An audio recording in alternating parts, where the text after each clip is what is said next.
in this update. A bleak picture for child poverty.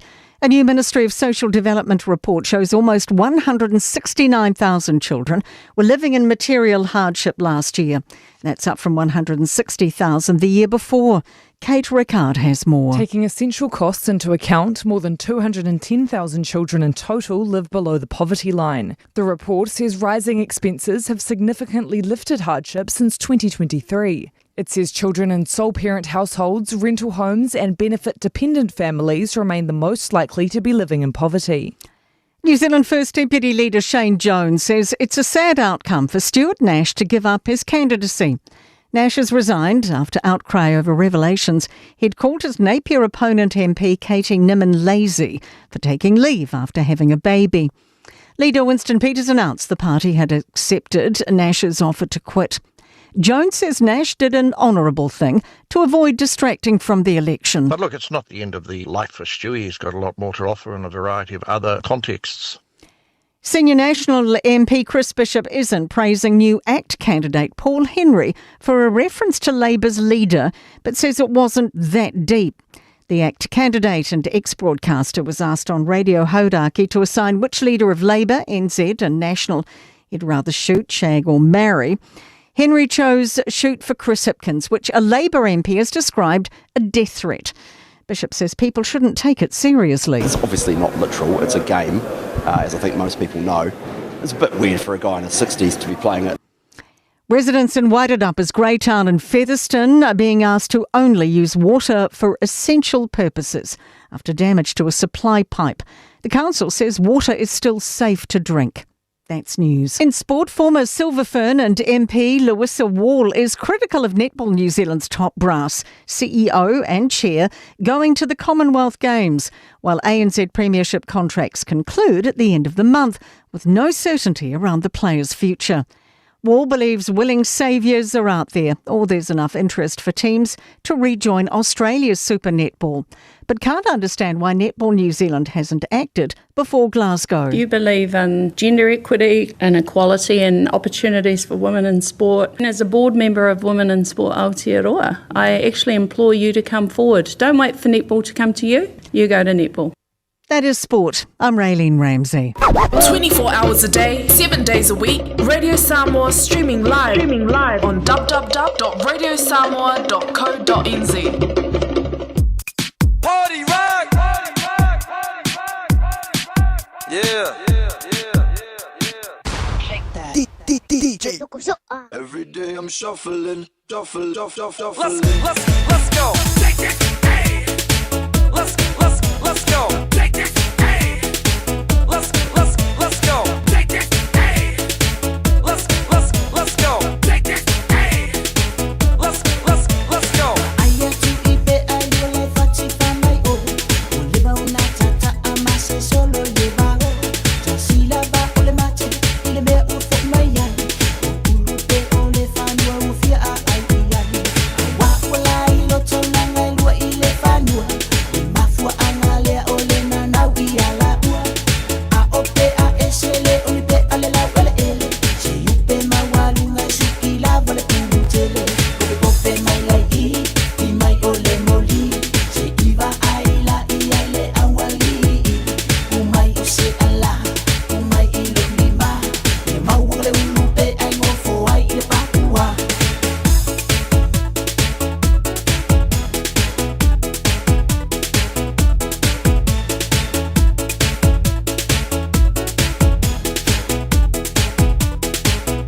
DJ. Every day I'm shuffling, shuffling. Some things I see, but if I eat, they say you see them. Woman, you know my money, I get some. Well, my money, right away, I'm no see them. Some things I see, but if I eat, they say you see them. Woman, you know my money, I get some. Well, my money, right away, I'm no see them. If I let you know, let for us, it's the second, you'll let my eat, I'm killing. Sound, oh, my, oh, my, and go. Let for us, it's the second, you'll let my eat, I'm killing. Sound, oh, my, oh, my, and go.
DJ. Every day I'm shuffling.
DJ.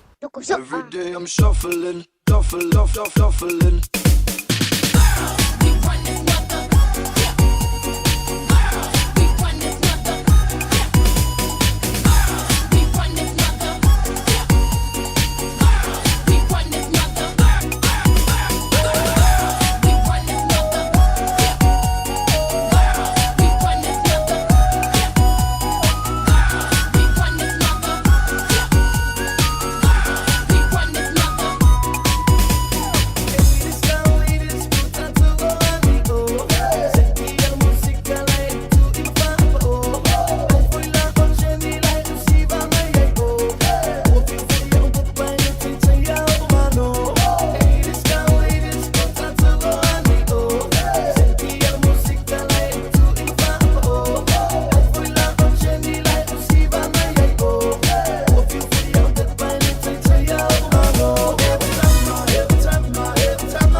shuffling. Come da tocca picchita va bene. Yeah! Se tu la parla miezza americano. What? Quando si fa l'amore sotto la luna. Yeah! Come da bene in cave I love you. Hey, hey, hey, hey, hey, hey. Faccio lungo mai che ma non so che fai mai fa da lo schimo. Fammi con mai sono l'ultimo. E passa come si fa e le roba tua ma le gioia in da poi va o ma messo. Le cago quelle con le gay ai che sul fumo ma lo loina. Au so amore balla lei due batti mai due. Anda male mai becca magari. E le vai a ma sia. E ho con le fama ma balla lei due batti mai due. Anda male mai becca magari. Luna mai la passa e fa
DJ. DJ.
Sana malo wanganga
shuffling, shuffling.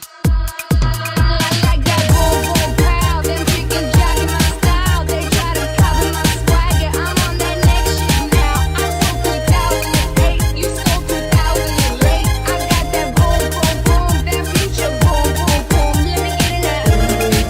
Gotta get that boom boom boom. Gotta get that boom boom boom. Gotta get that boom boom boom. Gotta get that. You are the amber of my eye. You are the river flows by and by. You are the street light, takes a shadow of mine. Smelling of the breakfast in the morning time. Checking my feelings deep inside. Like you, baby, having a lot of smile.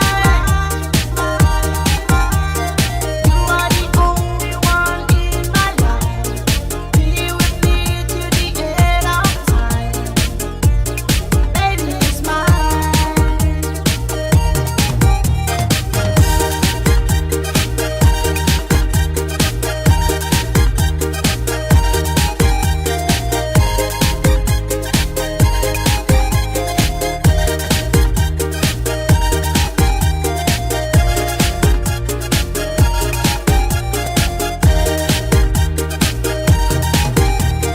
I see the tears falling from your eyes, like the rain fall from the sky. Please come inside and close the door behind. Lay your troubles on my shoulder, put your worry in my pocket. Trust me, honey, the one and only lover. Come on inside, I want you to stay. I can wipe your tears away. We'll be okay.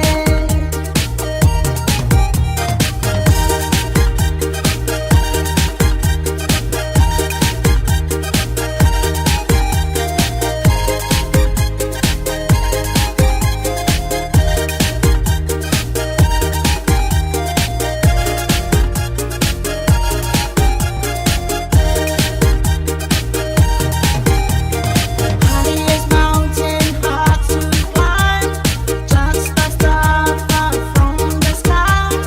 Like the honey raining in my mind. I can give you everything, my life, my heart, my family. Oh, darling, will you make me please? Come on inside, I want you to stay. I can wipe your tears away. We'll be okay.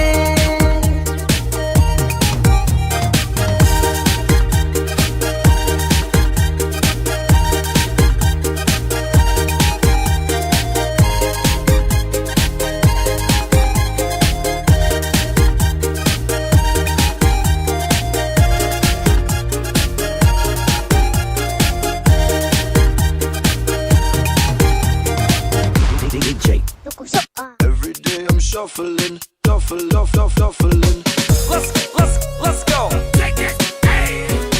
Let's go. Take it, hey. Let's go. Take it, hey. Let's go. Take it, hey. Suma ea, pina ngalo, ia avea oimo. Ole mawai, sa imo ile po.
duffling, duffling.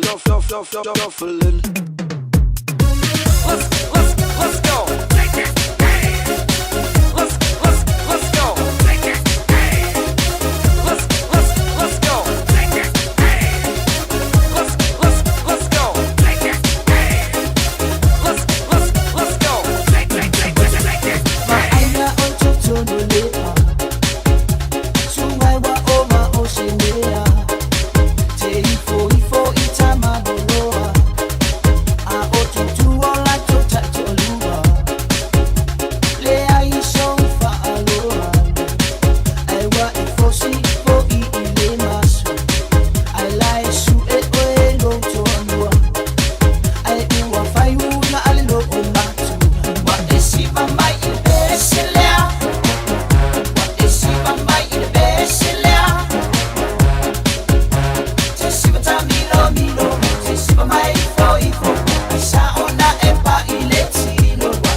Alofa Samoa wa ule nei o kasputi alu awal sui al ngila wa ule kio aeva eva mai ina se fudu lima iva kolu amo Radio Samoa Vevela a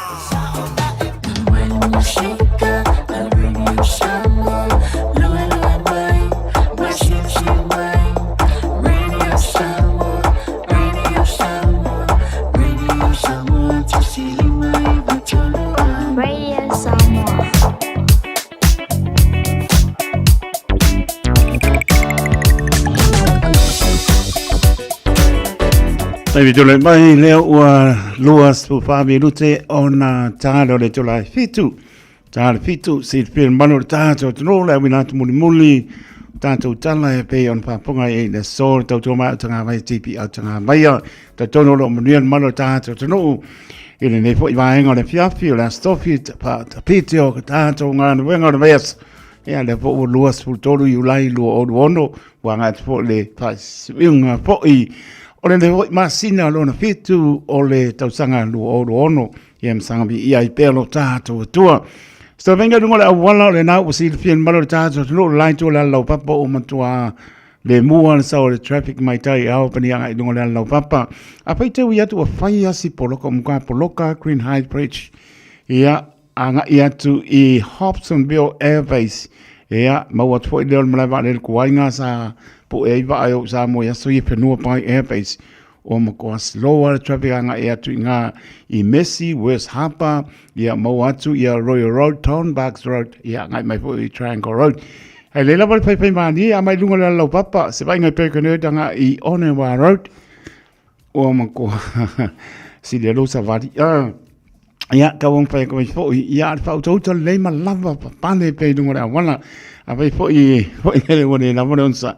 Ia kelea me mo oi a le pa au ke yo ku le wana ia e o mai mota malawa nau tu tau pe anga benga bi ia le ni alu pi fiam pese pa pe tai i le tu ba e se va e ke va tai le tu we nga benga ia le anga ke wes kengi dunga le wana se va inga tau langa i Victoria Park le ngola lo papa o tu langa na ia la tau si le fia langa i North Shore ia pai mani e Yo umai mauta malawa. Swaingal taulanga Simon Street, Kaiba Bas, Manu Kau Road anga i tōta Queenstown o nenga. Ia umukua slower le traffic. Apai puti anga i Runway Road. Ia la wiki ui atu ia maua ia Meadowbank, GI, ia rakoi po ingai St. John. ia te mau fo main road nga I pe mio Pilkington Road ia o ngia kia nga fo ina I Pakuranga Highway ia fa so I fu mai ku vai a to te liu mai Ellerslie Highway Mount Wellington Highway ia si le face ka ma fanga le tina nga I Silver Park ia se mai a fo le ma for traffic ia nga ia le mo so malawa spo tuanga le na ia po le ka ma lo ko o le nga I mai Lincoln Road nga I Henderson Mall ma ngai ia flow mai traffic saudunga I Glendine Roundabout ia pasi mai wai Community Cemetery nga I Lean Mall ia pirpidi o pete oso atu I tua Tiverton Road, Wolverton Road ke Mawala ni Windsor ia mangkola o Mayora Road ke ifo ku dalo motorway lo nga I Mingle Bridge ia o se bainga le tano ia mantua po nga le tano I ke mpainga alu West Auckland I ke mpaipo nga alu North Shore au makwasi loa ia ngai balu 10 km alu nga kele sa se mo faisa ukala ile kele la senga yese ia ile timing le la pole alu lungo da wala ai pai mani o mala ba imota mala fa mo mole se venga I Waterview straight nga I Rosebank nga I Patiki Road ia kwa slow water traffic nga I mai Point Sevalia Western Spring Great North Road ia ore na ia le la ma pai mani o mala ba imota mala ia le la nga I mai Mano Manabit Road, Awala, Dominion Road, Sandringham Road. Ia mkwa poloka le saurunga. Ia o kwa o ke fiku, o ke le ivo mkwa mangai ia. O I mota mlawa le saunga le mu. Ia vi ia lo tato watua. Tanga ia ti I nai Greenland Runabout lunga le motorway le wanga I mai ia mato I South Auckland. Ia pai madia mer ngala awaku nga I takanini papakura o South Mall ngau mangai ia kwa ma le traffic ngai South Mall towards takanini papakura puke koe ia e manuia lama le fiafi le alofa maranga le alo tātou tua se ora mataala ele au ngāre tātou tataro I le li so ore mai mapui mai ai whatamala tātou ora mataala I lunga le awala ia malanganga whaaloalo e taunu umala mai mauta malawa I le alofa maleanga le leo lo tātou atua.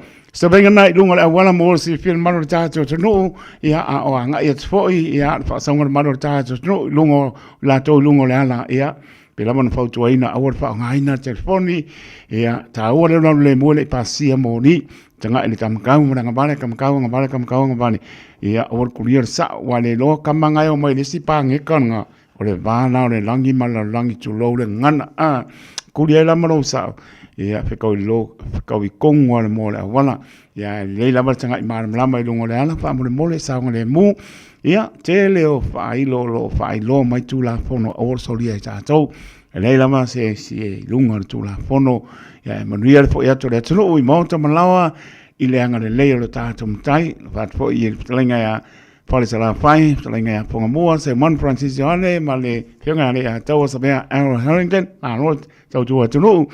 Ia o rua vani sua wha ia manuel fo ia toi fo I mawala tau tua le aso a tai au, tātou mafuta se ia pai fo staima le piafi.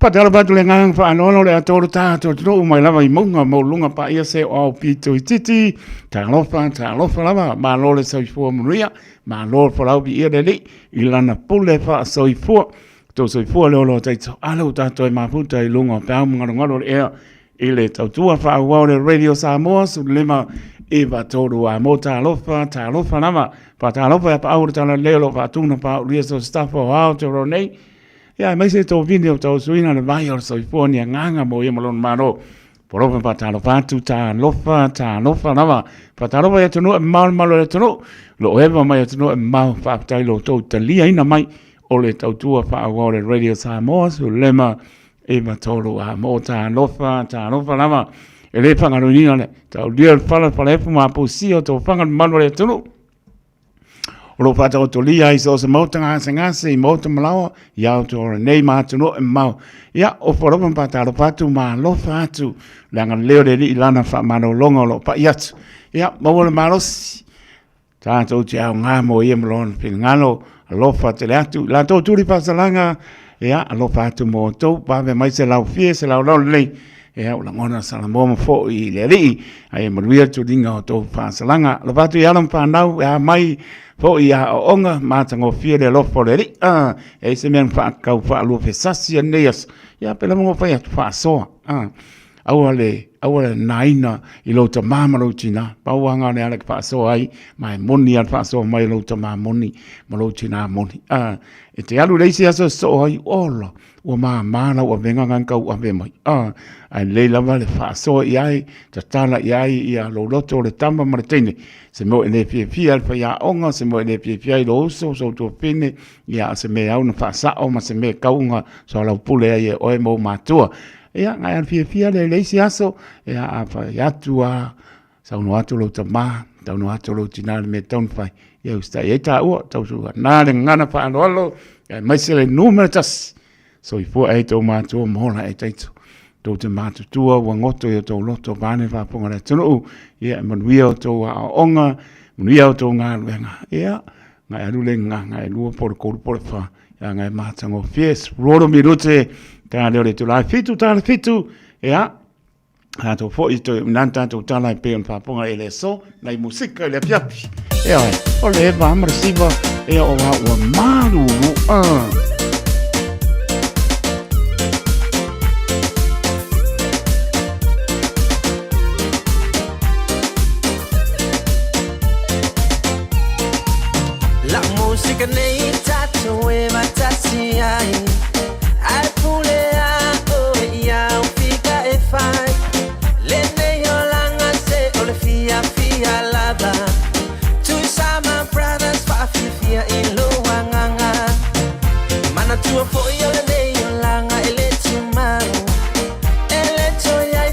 Salamo ile tunga mau Neye fangalo le tatalongo amasefau Ai pule ia oi samoe la patata Seheba mai, soleba Heba mai musika atama Ole tui Samahu Brothers Asala sega ngana lafo inu uo mala asiva Mai masu e mai saupanga Tupulanga afai o e ona ile ava Fai mali e masu e mai sarupanga Se ole ona e va fia ele tai ona mapati sa ole fauka go ole happy male fia Se eva mai soleva Eva mai musika atama Ole tui Samahu Brothers Asala se ngana lafo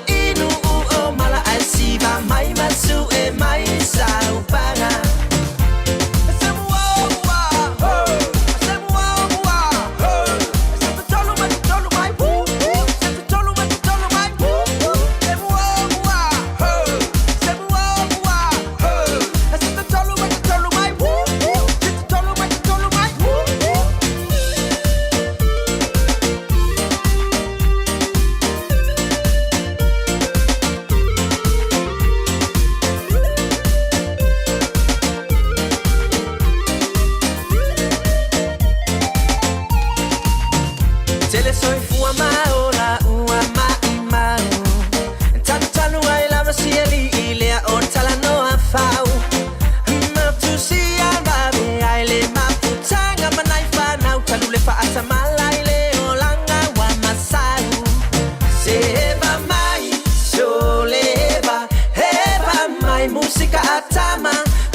Samahu Brothers Asala se ngana lafo inu uo mala asiva mai masu e mai saupanga Seba mai soleva Heba mai musika atama Ole tui Samahu Brothers Asala se ngana lafo inu uo mala asiva mai masu e mai saupanga Seba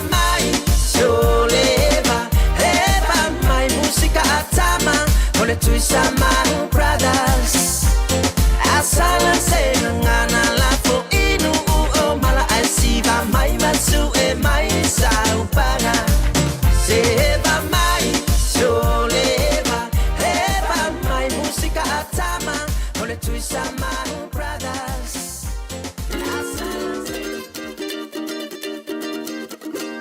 La la la la la la La la la la la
Música malie awe fefe mana ya sivae Música malie awe fefe se mayona tene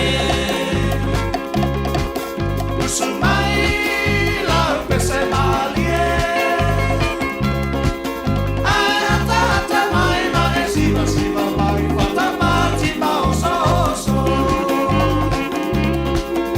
Mai lua ai au ale pa o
Musika malie awe fefe mana ya sivae Musika malie awe fefe se maya na tene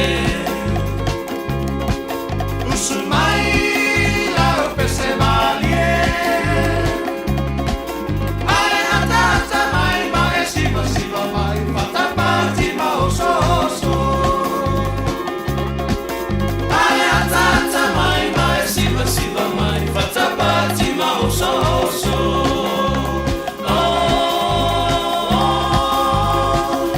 Musika malie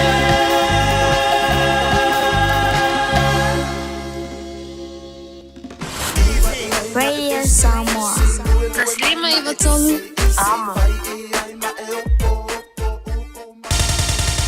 Usimaya lau whaafofonga o le whaapoponga fo ele nei o talafau mai Samoa. Awina sa mai mo oe e lau leiti o whalongolongo le Radio Samoa. Tasilima Ivatolu amo. O te whaatalo whero tātu o tunu o whero ai fo i o wale whaapoponga o le tautua masani.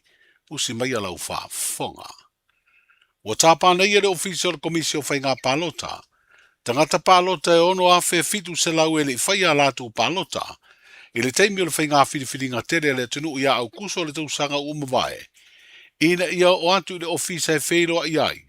Ma whairo atu mafua anga e le iusita i ai le a inga o le tūla whono whainga pālota. O le tausanga e lua whes fulmariva. Se lau mare tasi a wheiva se lau valus fultasi i la touna le stala. Mo lea pālota tele. Peitai o lo whairo ai wha maumaunga. E lua sfuruono afe valu se lau fitu se furuono tangata ele i le stala. Ai uanga wa ai pālota. Wa whaero e whaasi silanga le ofisi o le komisi o whainga pālota. E au i le to tere o tangata pālota ua whaero lau tele nei o lato suafa. I le lisi o le au le pālota. O na o atu ma se tusi po ni wha maumaunga. E whaero ai se mafua anga po ni mafua anga fo ina mafua ai. O na le usita ia le vaenga ono se futolu o le tūla whono o whainga pālota. O i tū malo pālota umai limas futasi o lo iai o lātu tangata pālota, sao lātu leu sita ia lea ia inga o le tūla whono. Ma ua ia fo i whaasalanga tupe mo i lātou. O le sala tupe pito mawalunga, e lua hafe tā la pe a le whaia le sitala, ina uanga vae a vea ma tangata pālota o se tū malo. Lo ia le tūla whono whainga pālota, le whaasala lau o suafa o tangata ele i pālota pe a tuanai, le se furulua masina talu o na mai a se pālota, na sa i di ai sui usufono o le pāle mene. I le savali ai o le lua tausanga talu na pasia le pāle mene le tū la fono, e te tau ai tangata umo le atunu ono umia le pepa i lua ngofi ai tangata taitasi, po le National ID, o le ua wha mautu lea fuafuanga le malo, ina ua saini ai le kona kalate mo le wha ngai o le ID e le company, o le KVA Consult. O le soludo le vai o sunei na saini ai e le minsta le ofisa nu mela wha maumawina le malo. Ma le sui o le company le kon karate. O le tā ua le umia o le pepa ilo ai wha amtalanga wha tatau se tangata. E ma whai ei o na auina wha maumaunga o wha amtalanga mo ngā luenga ma au nanga ese o le tātou malo. O se ID fo i o le ama whai. O na wha au ngā e wha mauni ai se tangata. Ai mai se lava i le anga i atu le whale mai, po isi au nanga o lo tāpa ai se pepa wha mauni o se tangata. O le teimi nei, o lo tere na wha o ngā tusi folau ma lei sene a veta abale, wha pele pepa whanau po o se ID o le nupi wha. O le au nanga le ofisa nu mele wha mau mawina le malo. O le awa ia le ngā luenga o le sauni o le pepa wha mauni o se tangata po o le National ID. E se fulurima tausanga le matua o se tamaonga, o le kolisi o whale alili o lo usua ina nei e leo le mafua anga, o le whano o lona soi fua i le vai aso umawae. E pe na li po ti ai se whina ngaro le sui komisina o leo, le fio ngā le a taua Samuelu afa masanga, le wai a wha mau ni ai lea suenga, o lo wha ngā solo le te midei. O lunga i fiso o ta inga o penga ta wha ilangi o lo wha ilo ailango na wha noa noa, ma le o tia o nisi la tau te sila fia, le alo televou, ono le motu si ai o le mafutanga i le ola nei. Ai se tasi o tala mai le matanga luenga lava o leo, e to lua li te maitai o malu o le malo o wha malo lo le tu mau, mo le umi e lua vai yaso. O le mafuanga, o la solia se tasi o anga tau sili, o le whaatinoina o la tiute o le whaasara lau lea i lunga o le api o fōringa, o se ata video mai me po e ata CCTV, na mawai le ngai o inga na fia ise ali leo leo, i se whaara velave tau ta vale le vai aso ua mawai, a o whaatino la ngā ruenga o le whaatonu ina leo ta vale whewai. O le atina ino le tātu o tunu le tui whaatoanga, ma le teimi e sere ma whaatau atua i le atunu. O loo mawhai ona i loa le tūlanga le leo ia sere lenga tau whaatoanga ma o lātou tau, ma i lea teimi, i le ngā ruenga lo au ina ai whaamtalanga ma whaamaumaunga, e le ofiso nu mela whaamaumawina po le Samoa Bureau of Statistics. I le lipoti e le ofisa mo le Masino Junior le tausanga nei, o loo whailo ai le whaititi o le maua i maketi le Masina le te nei, o nisi o fua tau whaatoanga, e pei o le talo, 33% sa whaititi ai, o le ulu 7% maukeni 5%. O loo whailo ai fo i le si tio tau o ia fua tau whaatoanga, o le talo na si i le 2% le tau, whai se 4%, ai o le tau o le maukeni, sa si i le tau ia iuni le 2%. E o lava i tangata na whaatau atu o loa mafua o whaatoanga i maketi, sa whai titia i le 1% i se au whainga e lua se lau tōs fulfitu. O popo, ta amu mafuala o eina sua malie, whapea fuala o eina tau mawhamata, na si itia le maua i maketi. Ma o le iei o mu ngā lalo o a fia nei le atunu u le rei teimi o no le nino, e le lei tele lea mo nisi o fuala o eina whaisua e pe o kapisi, pi kukama ma le tamato. O tangata malanga uma mai Samoa e fia uru fale atu i le territorio America Samoa. O tapula nei leo fa ingo ni tau mafa e mawhai na tau aveina si tangata mo i lava. E o fo i fuala au ma vai wha fo e fia wha uru fale se tangata malanga. E te tau lava o na wha ailoa le lei ia tūlanga i se wha ailonga po o se leipo. Mai le mawhai o na talia ia vaenga pe a le usita ia lea ia inga. O na o se furu lava i tu ainga i se ese o tau mafa mo le tangata lava ia mawhai. O na wha uru fale atu i se malanga. O se whaataita inga o se awhi o se tau mafa pei o le moa. O se apainu, whapea se whangu vai. Ai o le a le talia ni tūlanga tau mafa. E whawhau whaatasi i se apa po se container. Mai o lava i se wha mamori o ni tau mafa. E wha ui mai i Samoa ma le wha moe moe. Fia avatu i Amerika Samoa. E te tau na usita ia lea lava ai inga. I se wha salalonga wha lau i tele le mtanga ruenga le soifua maloloina. Ma le vaenga o pui ngā le si o manga o le territory. O lo wha ilo ai lea ta i ala mō tangata malanga mai Samoa, mai mafua, o na o le fia pui malu o Amerika Samoa mai o loa e wha ulu whale atu, e le saonga le mū. Wha pēr tau mawha e le i wha atu la whanoina, ai maise e le i tuuina fo i aini wha ilonga i loa ai, po Labels. O tala i o le wha atu fiti o le ngā luenga o le vai aso, soifua. Pui lau a inga i le tau malulu. Au e te whaatali. Whaatonu nei loa lau tui ar fulu. A whai ngono li mau tau sanga pe o vatu. Pe maua o e singa se tū mau. Mai tanga. Po o maua foiso o alo i singa se tau mānawa. E ma whai o na whai a fua lau tui ar fulu. Tanga ia nei le upenga te whai langi. Book myvaccine.health.nz. E vave tui whai ngō fie. Mō whapesili manisi whamtalanga. Really mai le vaccination helpline. O valu se lau. Lua valu lua iwa lua ono. O valu se lau, lua valu lua iwa lua ono, po o le fono, o valu se lau, tolu ono ono wha valu, o valu se lau, tolu ono wha valu. E siri le poipuia na i lola tonga fitia. Whai nei lola utui ar fulu. Radio Samoa, tasilima iwa tolu, amo. Radio Samoa. Tasilima iwa tolu, amo.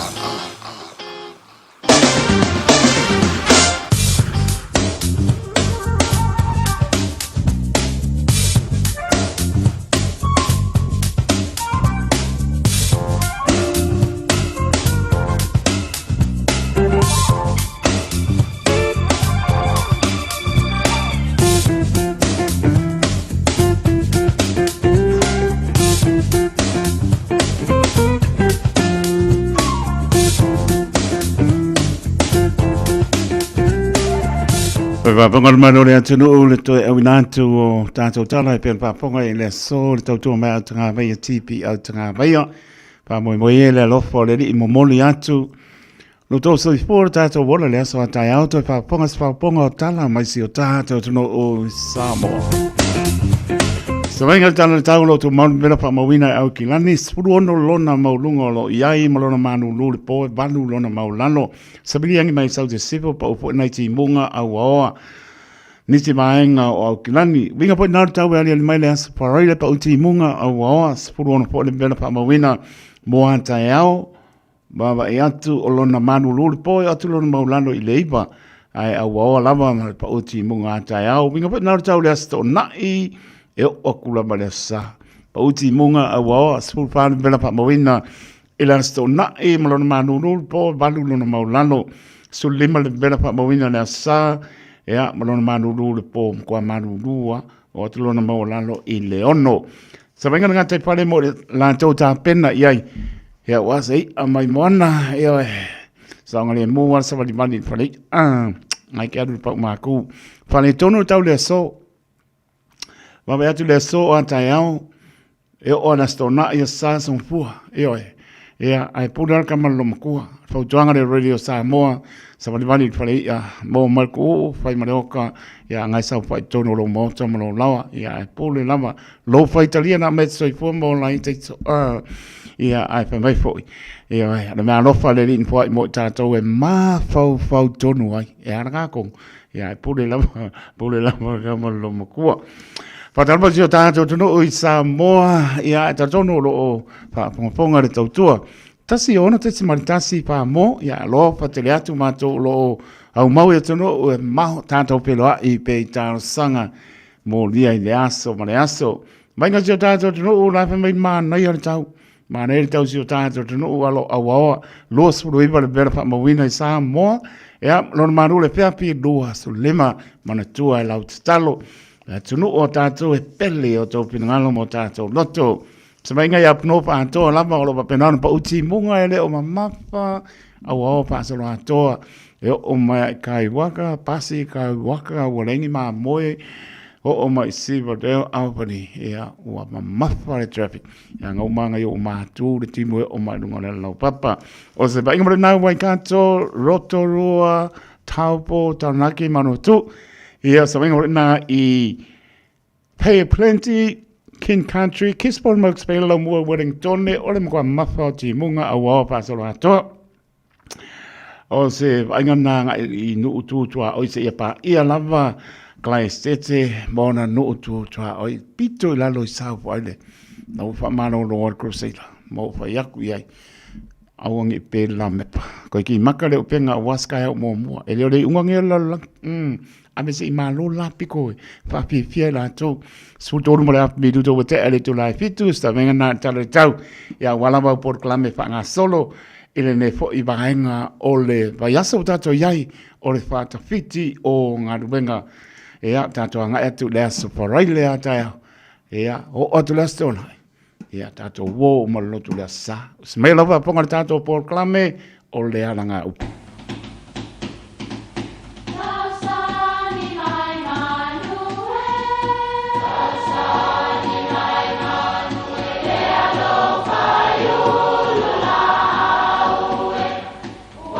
E o whanga manu I ululu o la au, awa e whawhanga I funga o la au.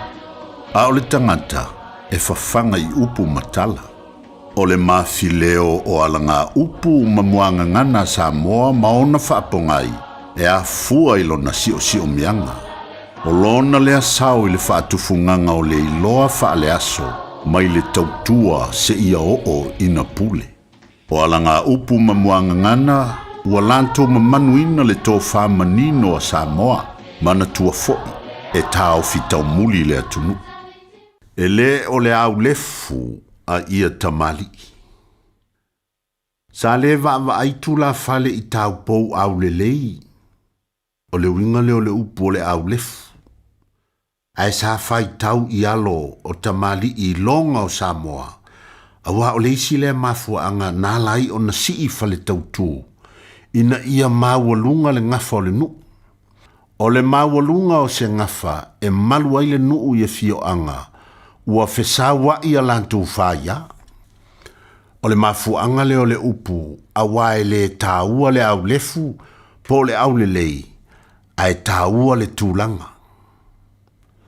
E tinga lava o na nau le tamali i le tamaitai wala le lei ai a mau lalolo na tūlanga e fiwa e anau ai ese lava le tamaitai e au mai iai e tūla fale i ese fo ia whainga masalo ai o pō ia o le whaapaupau tangata ia sa sili atu le tūlanga nai lo fōlinga ia pe loto le lei foi e le taulia ai taulia le mamalu e maua mai ai ia manuia lau whaasau.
Tātou bibi I tātou whāwhetai. Se pōmani o le kānesia pāpotonga ke Oceano Samoa.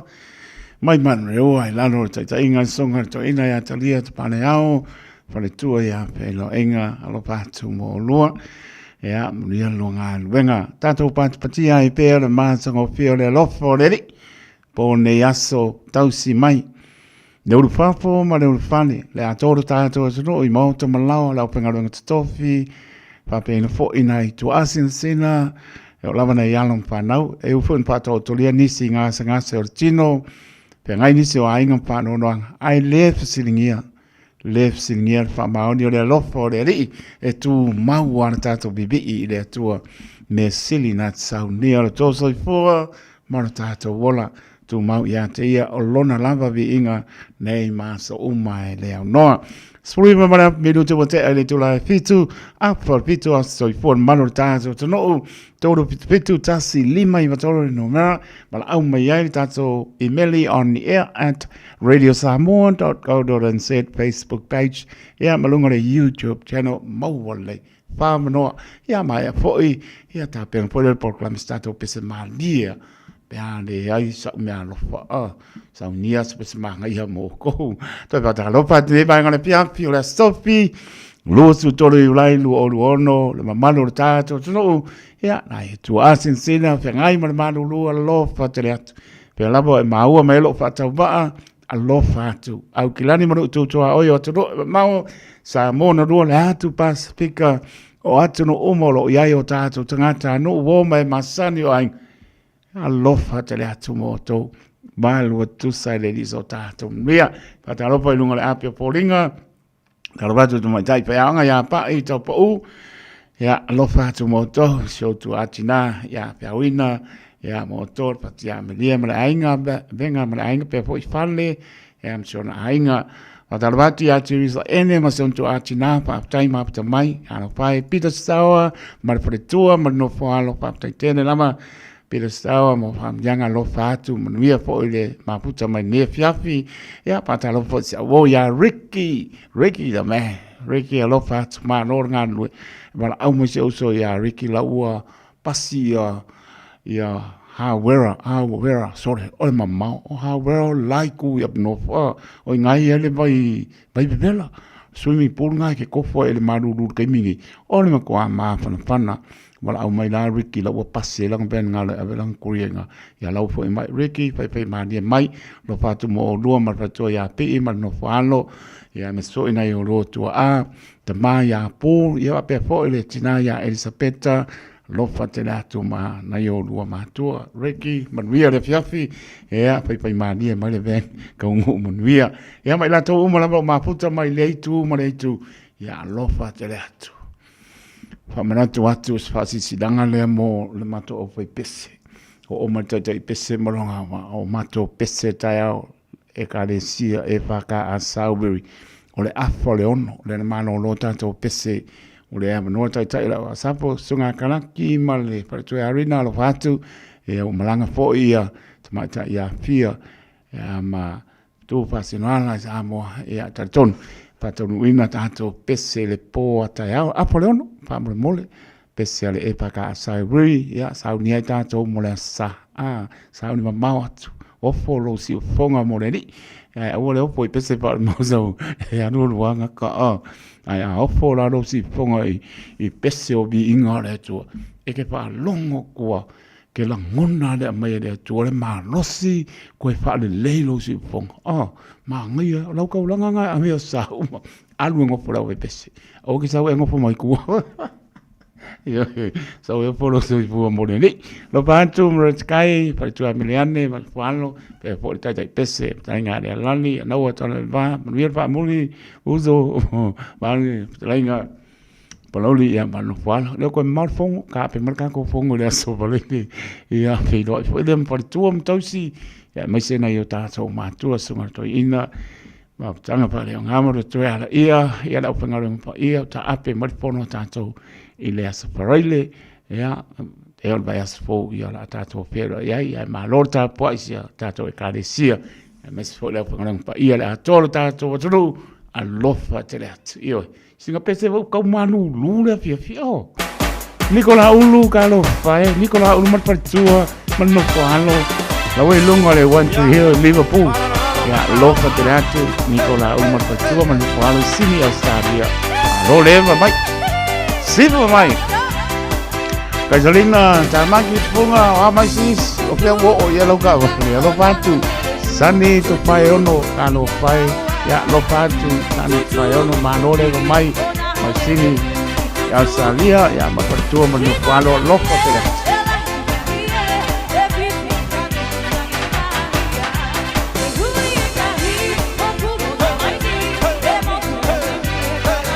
ia Casalina tamaki punga me mai kalang ope mingi beach to mo o ngena se nga posisi ne pa.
musa mea taulia ya kotuluma Fai fo i se swinga ua Samoa la ala a ole fina o masaili tuli tuli ole sini Fai mapa a moe moe ile ali I E tele fai ngata tele fo i o pua puanga Ai a etu lava tu uile atu ale anganga Fina o ya malo awa o se lumana I fai le loto mawalalo mawaleo no sai Bailo lima Sole sole se soy Bailo lima Se maca sole que bahia Se itao tu si fua fua Ule ai se koutu kua Ua vivili luma taua Bailo lima Sole sole se soy Bailo lima Se maca sole que bahia Se itao tu si fua fua Ule ai se koutu kua Ua vivili luma taua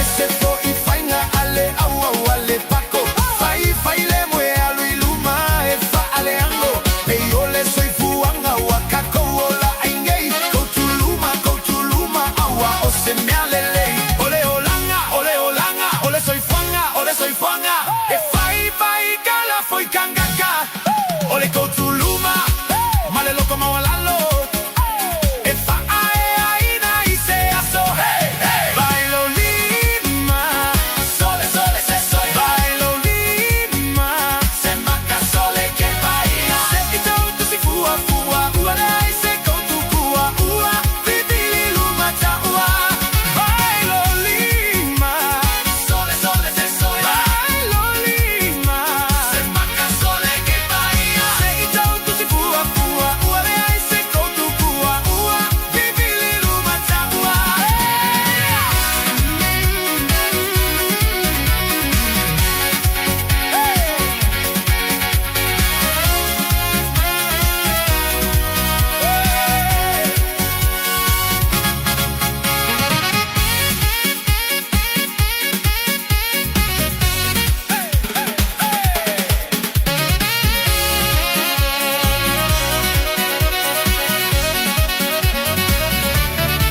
Bailo lima Sole, sole, se soy Bailo lima Se maca sole que bahia Se itau tu si fua fua Ua le ai se koutu kua Ua vivili luma taua Bailo lima Sole, sole, se soy Bailo lima Se maca sole que bahia Se itau tu si fua fua Ua le ai se koutu kua Ua vivili luma taua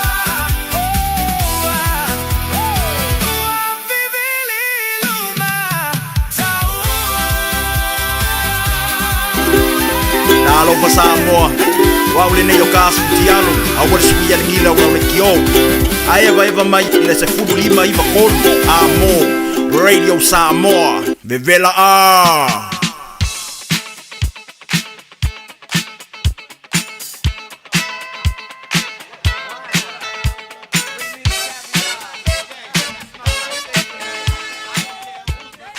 Tavi dole mai leo luas uono minute ona tana le tulai valu.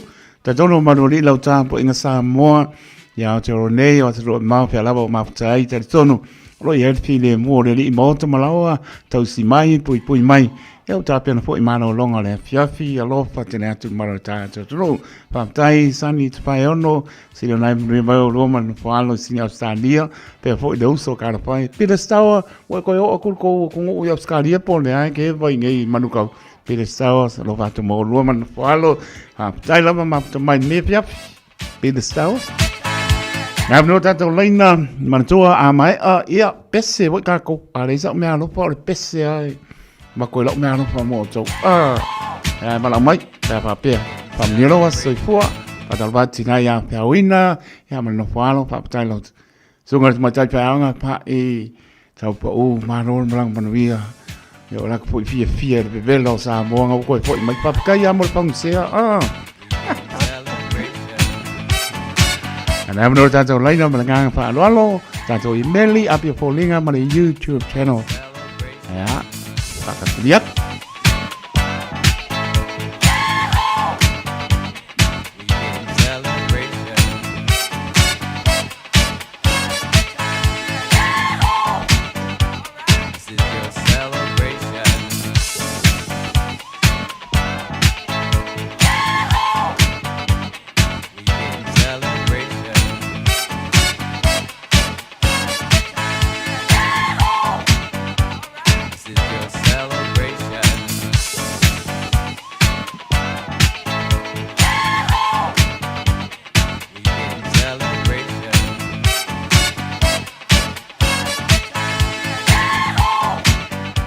Nā pino tātou leina tōsu se kone se I toi wāo ai lamba I lunga le ape fōlinga I meli e a misilo ese lo kako wā.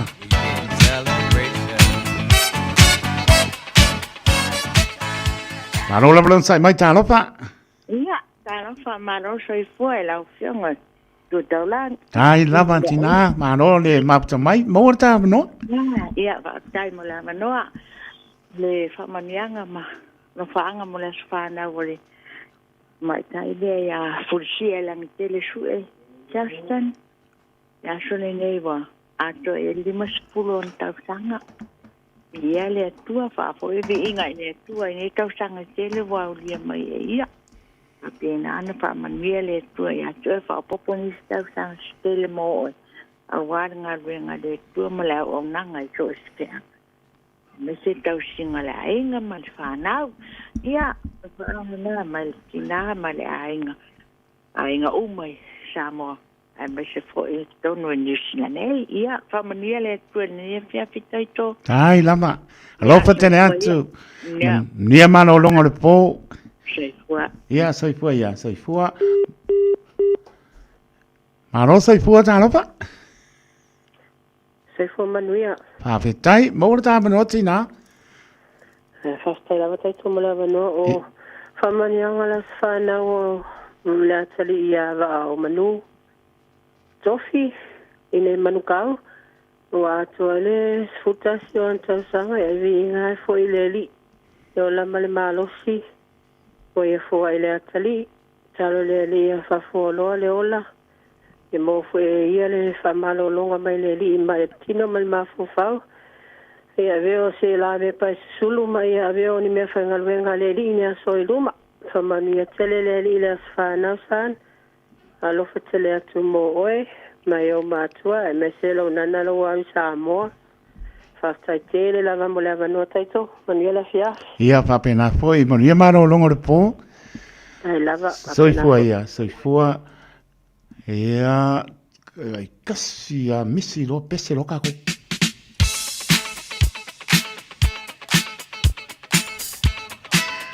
Whaptai tirisa ene, o mai silo matua tirisa ene, whaptai pa aia ia. Alo pat, muria le api. Ia, umma kako. Whatau pa au ona, whai mafonga pa aneo, po lenga le Radio Samoa. Mātou te whaamaria tō aso I fōra maro le tātou tino. Ta mātina o usu matua whapinse o lamanai whāna witi o tō uman whaamaria tō aso I fōra le aso anga lelele. Tō I whaapopo nisi tau tanga sele so I fōra mao lai. Tātou manatua pēa ia a bea pē tātou e paia lon pingalo. Manuia tele o tō aso I fōra. Happy birthday to you all. Si ponga malie o le 5 star. O le fitu 5. A pai te alofa ia ta ita fo I mai. O le ise me alofa. Lua te pulupinu te o na tālo le tu lai manu whaptai Peter Stowers I wa manu vua le fiapi. Peter Stowers koko laisa lo le fiapi.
te patasi dalinya falling amatalasi se tasi uasili hatu faangalo ilo manatu foi mai pelea foi mai pelea foi mai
walu ole po ato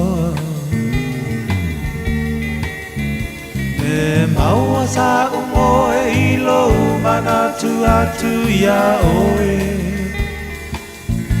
ua e tu ua ai ua sili atu se ta silo manatu Apaiolea, apaiolea, ua lavalea, apaiua e musu sau se pai mai se upu, ne te wapei ole tasi upu. Moa moa lulu, niu niu bulu, asili ona faa pupu. Nei e tongi le moa, ai ukulo na apa ne pei o le tasimu angangana e pasia o le ngata ai pupula nai o na mata e pasia o le ngata ai pupula nai o na mata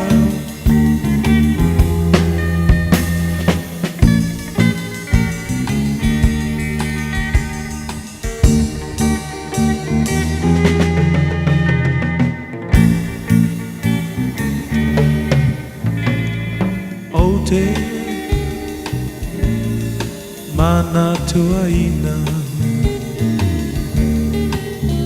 Sau upu ole apai atua e pa amisa misa Ai se ale pongai O amafu ai no fuli tua mai Apai olea Apai olea Ua lavalea Ua lavalea Apai ua e musu Sau se pai mai se upu Ne te wapei ole tasi upu Moa moa lulu Niu niu pulu Asili ona paa pupu Ne etongi le moa Ai ukulona apa, te mei ole tasimu angangana pasia ole ngata ai bubula nai ona mata e pasia ole ngata ai bubula nai ona mata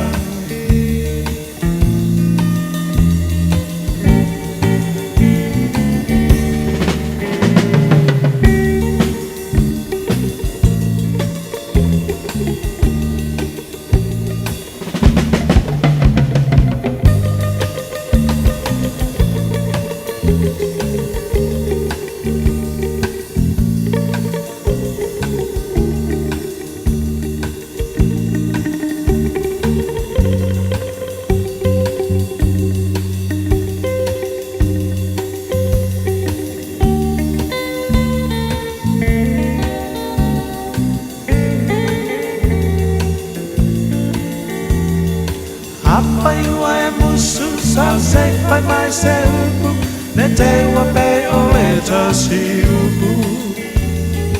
Moa lulu, niu pulu, asili o na pa apupu.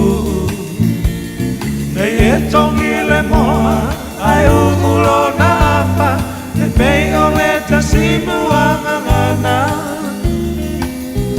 E pasia, o le ngata, ai pupula nai ona mata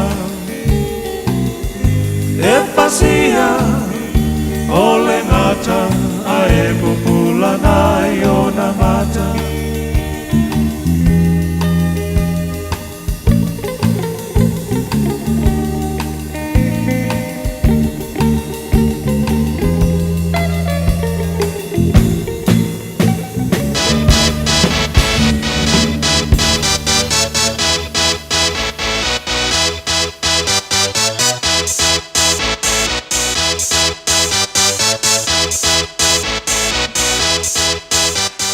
Tani dole mai sulua minuti ona tana le tula valu pamtai tele lava telenga le bau polo pauli yo elu ngapo maritausi malnualo maptamai pamtai silo nai maria mai lau telenga le bau polo ya me sport tausi malnualo ya deli pamtai tuisa elia silo nai maria mai sio tu atinalo mai molo tv kalo fai wo se wo kamo e la fai ko mako o lai pa pea o se la fai ko winga le message le nga mai se uso ko lo so apa Peter Stout lai pa pea o ke le fai ko e piki mai le koko mar fa ni fu udu le ai le se a Peter Stout ya sa o le o le api ya le a wo kamo e na fa pea wo yo lucky o mo ko sa mo mar fa ni fu udu le o sa mo se uso ya Peter Stout ya lo fatu mo le api o nisi o tanto pasi silanga le o tau no mai le office pe ya mau asinga se lau pasi silanga le o mai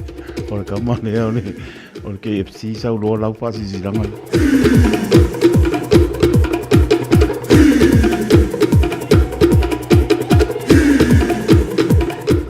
pasi silanga mo ano foia para mo para ma ain para seu o tia mau lunga ona papea leo upu se o lilingo o whangatia o paul tua mau ma fua manu.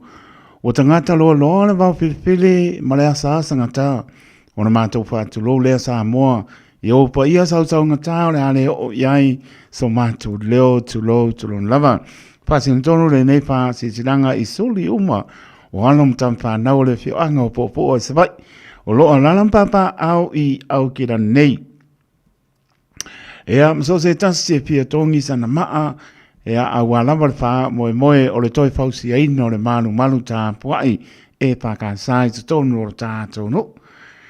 O le apai o tātou whilo inga le o Tara Art Center le asalosu limo i o lailu o ono o le taimi mo le si le fia. O le tasi i le aori se i pa ia le limo i le fiafi e mana o miano o i mai tātou soa lau pule mwha soa ai lima spurta la. Le tato restala mana tu mai sa la ponga ia wa le tau am taina o le nei pa moe le ava ma le pa alo tele pa moe le au diatu le naso tu poina tato feiro iai i le alofo lo tato matai pa tai sainia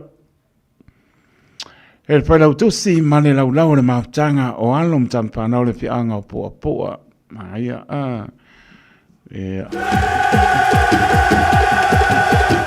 O ne ngana sau lo minga o le tusi o le so ngā. Pansiai ma le lo minga o le mau Filifini. Ma waipa le penga o Samoa sifo tutuila manua. O nisi o tala tu o Samoa. Ala ngā upu o le mtapa i oia le matai. Painga o whaala malame, pei o wha i poiponga, maliu, o leo sio singa o ainga, apsili wha inga o paolo, si i pāno alo, whaala nginga o e kāne sia, e amane tele o le ngana o whaalo longa. O leo ua papa o ina ele tau e lima sulta la le tusi i oe, lima sulta la le tusi o le so ngā po le vau Filifini, e a aile umane masino i ulai, aua ne i pātuai mai, kamoe mai, a pio mai, maliu mai, so mai, na o le ofisa lama le Radio Samoa, tolu ono pa tolu hope o Avenue i Manukau City e Mauai. Monisi pa mtalanga tala noe lau fonga pia fia o mato ofisa i le oiva lua no lua silima iwa tolu numera, oiva lua no lua ta silima iwa tolu numera, maua le lei mako. Pētanga iana le shop radiosamoa.co.nz pa iaisa oka, ioe, a leo o aku, bala au mai marangang whanora. O le team no excuse sumba, ia o le whamarastino o maruru, ia e mo i lama usau le maruru, e ati de helo marili, pia e nofo le whale, sao, lelo su mai o asanga fua, ia e whaiar tātou sumba, team no excuse, mau ai fo i le whaafu, ia male ata, ia male maa o le tino, pia tuul KFC, o asanga fua, o le East Tamaki Hall, Community Hall, lua wha, East Tamaki Roti o Tara a Whaleono. Whapena stopi le te poke ho o Tara i le a whafoi o Leono. E le aise tutongi o nei whamarastino, le ai po istau maftanga, tātou whiailoa i ai. E makau kia, le istau maftanga i angai sa. Maftanga sa punau i whale a lili, o loa lalam papa au i au kila nei. Ai o tole i tae ina au maungaloa, ea matatala le ta api tua lua, lea na ifo ai le aso le ainga sa sa umani. E momo lamba ona o whātulo watu i pa ia o le aturu, a wā o lea wata oto arang tonu, ia maua uma fōi o na tūlau pua pa ia mamamanu o Samoa. Mai le ai ase tasi na te toe ame sea. Ai pasen tonu le nei pā silanga tā ua i alom tam whanau le nei nu o sāpunawa o loa whiom pāpā au i au kera nei. O le apatonu inga le aso loso le mai o lailu o olu ono i le tu la apore se fulu i le tai ao no fuanga wa sila fia e patonu inai o le hola le PIPC o neanga e patonu inai. Pa mole la tātou maaptanga mana tua mai sau taitai ia awas tātou whaamarastino pāpea pos tātou la fonga manangang pāloalo o le nau lama ina ia whaamautu ina ia whaamausali ina pēr le anuanu i luma o le maaptanga awa lama si o tātou whio anga i Samoa ma New Zealand nei e iaina manatu maualunga tātou tāla soifua ia so po atu iailo tō soifua mleola tātou whiailo iai i le aso atu paina, whaia le nei pā silanga i le anganga whaaloalo lama o le laulau a whono mal komiti. O i tore. O uma a.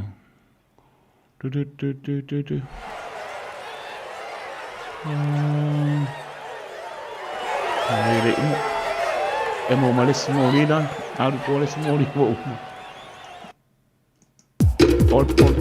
Kompaya ya umaku ke o al palele um ya tuino ai le pa mang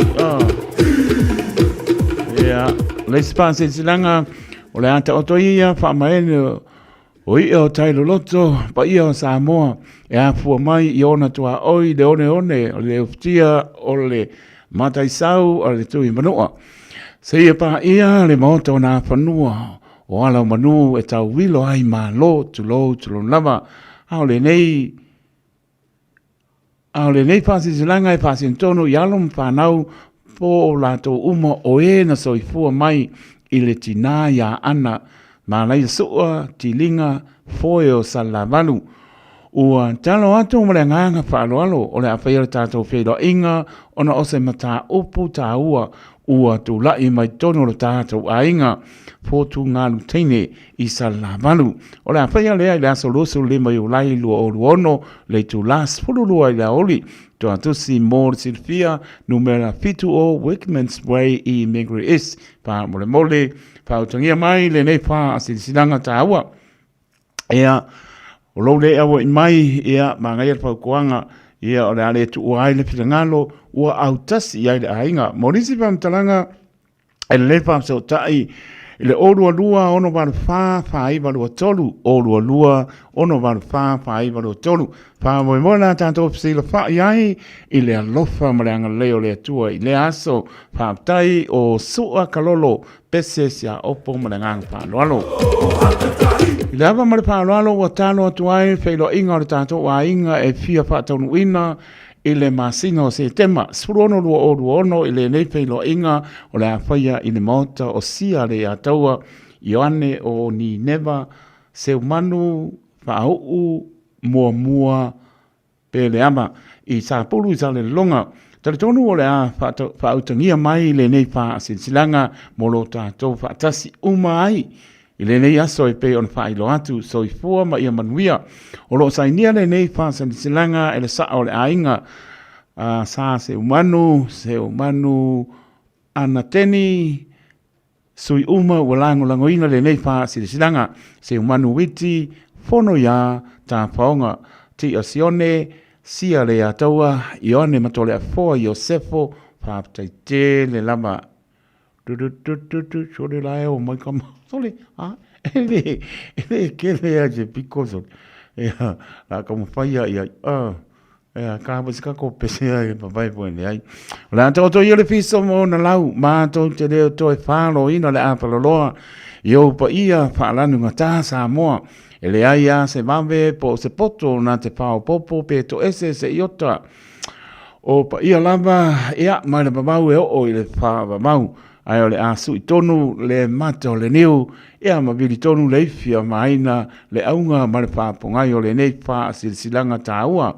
i le ava ma le wha alo e talo atu ai valvalsi ai ia o la au i suli ma feoi o le suafa o se manu o le fetu tasi i lona foi ana i whanga le misa i sa pulu i sa le longa o iai se langona o au nei se umanu ana se umanu sa le ilua o le toe tangata matua o lo tātou ainga tāro sangaina lo o tau mamalu tātou feilo i sa le longa i le lawa o ni neva se umanu au noa i laso spurono se temalu o ruono se o tātou so alau pule e ama whaasoni o tō whinangalo i le mta upu o ngaonga o atula i mai tono se o tātou ainga. E winga i nofo sa paatino i le suapo se umanu i laso spuro i ulailu o ruono tali tonu e soritu la fono lona paatinoina ua le tusa ea mai unga tustusia o le tu la fono ea marifa masinonga mamalu i Samoa. Tale tonu o le ata i atu i aia le atua lo tau soifua i le aso tātou whieilo i ai. Whaia le nei pā silsilanga ma le pā aro anu tele sa inia e se umanu ana, se umanu sāli rua e a masole o le ainga poto whaaftai. E kukusar kamalepe le ai koe raku. Ainga sa se umanu.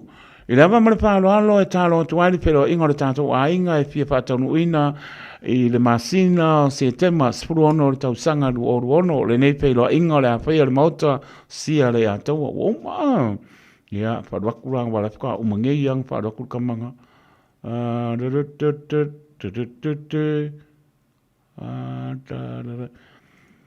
Mole mamalu a inga Samoa o lo o alala ma papa au iau kilani saute wala awatu ma le whaalo alo ina ia awai i le sosuenga e amaretanoanga mo le soifua o le mafofau ia por tangata Samoa New Zealand o le autu o le nei sosuenga o le whaongaina o le tātonga ngana Samoa whaamana mla mai nai le soifua marangase o le mafofau o se amanoa tāua e whaasoa mai aisi a inga i le tātonga ngana mānaia.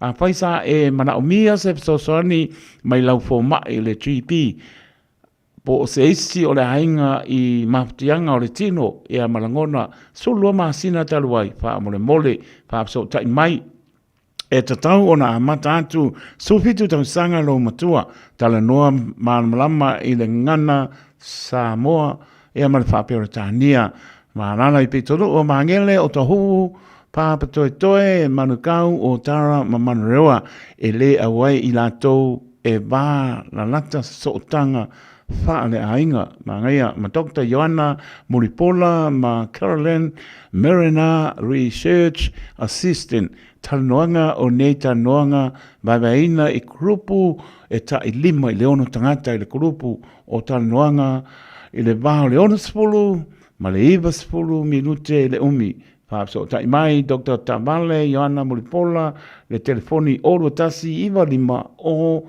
tasi ono o le o lua tasi iwa lima o tasi ono pe ala au mare tato emaili la fatu tato emaili Joanna .aut@az.nz mawale maptanga ainga samanga leo samalanga leo la ta auto peia le potala o Samoa ya wa o le fale tulu I tau wa so na ta yao fa sisi lantu I le paia ma le mamalu o le tatou maptanga ainga samalanga leo o lo a firma nana ya kila nei o le apatonu ina le tatou mafutanga I le yaso le asto nai le aso mua o aukuso lua o ono I le hol masani tasi le toru Ropata Avenue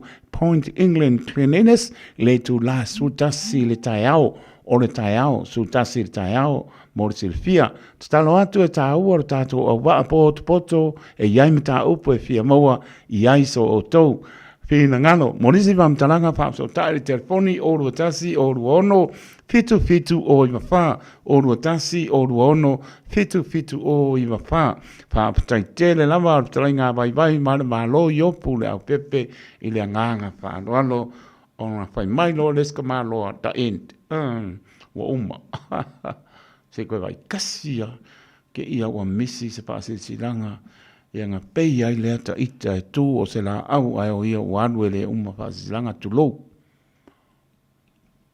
O ea resipiko. Nero computer se la waro ki o so resipiko a so resipiko. Ia sa amore tonu pele les pai vai asa ma se mau. Tom pai lama na ia atoa. Ia atu liursa. Ia pa pena lama pe mai poto tau tai se la na atu iama. Ia pa mangano le au ona pa ta wa.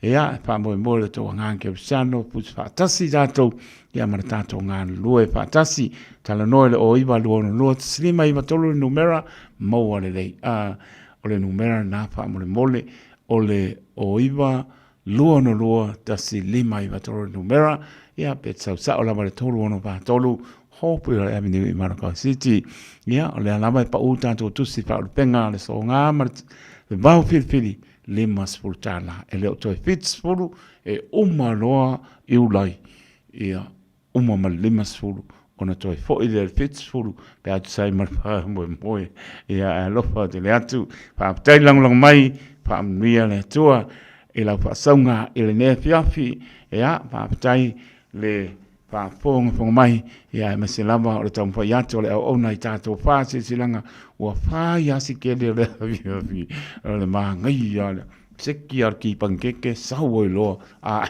e makua seki ar mea uma lima minute o te ele tu live malu tau tua le Radio Samoa so lima eva toru amo pa talavatu pita stawa pa tele lava ma lo lava le eva pa tamani I mai le fiafi ia me sport parto ia se Elina si osi ma no fualo ia mai la to uma lava a pa misi se swafa ia pa pena lava e o a misi ka fe kawi lo maksa German pan la mai fu ia ke kia o so kam mole va kam manga tia ia rofa tu kana pa ia va venga ma no fuado ia ta tonu lo o manui ala ma malo si tato tonu ne fiafi o le pole stofi pa tapiti o nga wenga pe ia le u tato nga e tu si ui po I o le ne ba yaso ta ia le so forile le anga et pole sto nai a sa tato patia pea le anga leo le li e ulfani malu tapua e am tato vi patasi i lona lofa malona anga le lei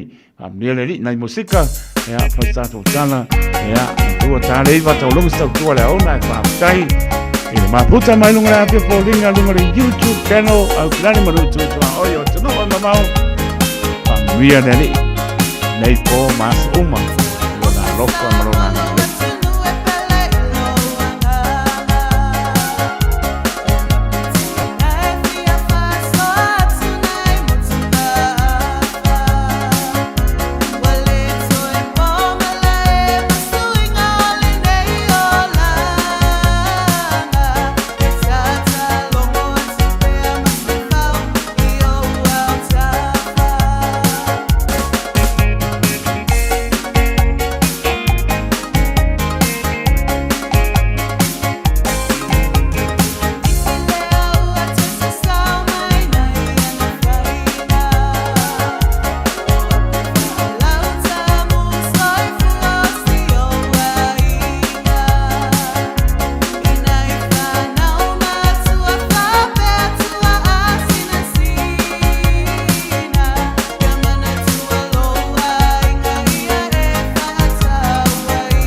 masina tau malolo totali tonu o matou fo'i ole au fa'atonu.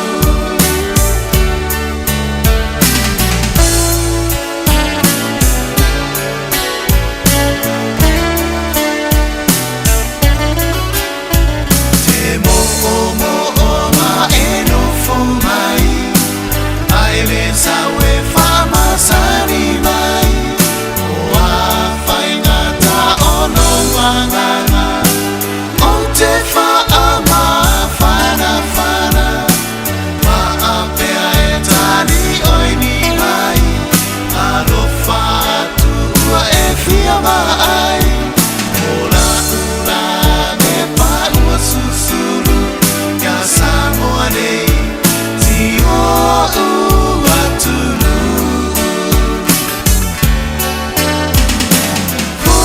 fola atu ia whia pa'i mai mamana o ma whia wha'alongo mai sauroa e tusi mai no lima pea e whia alu i le masina tau malolo totali tonu o matou fo'i ole au fa'atonu.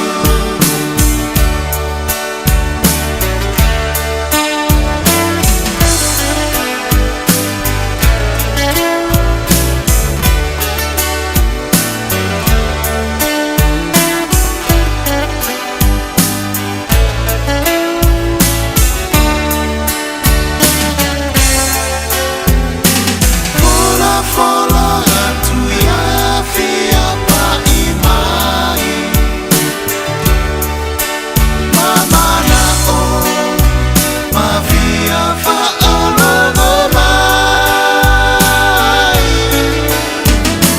saulo e tusi mai no lima pea e whia anu i le masina tau malolo totali tonu o matou fo'i ole au fa'atonu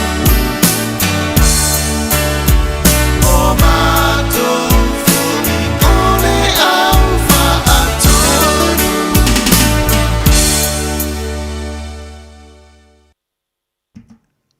O le sifo mare o le tia maa bang i le po'i vaenga o le po ina ua. Tulai mare tato taimi o le ua spulu ono minute ua te aile tulai manu e le tautua le Radio Samoa su lima e ba tolu a mo. Mana tolo manuia le mamanu o le tato tunuu pa ma lor fo lau pa piana yo tu asina sina talo faya lofa tele atu.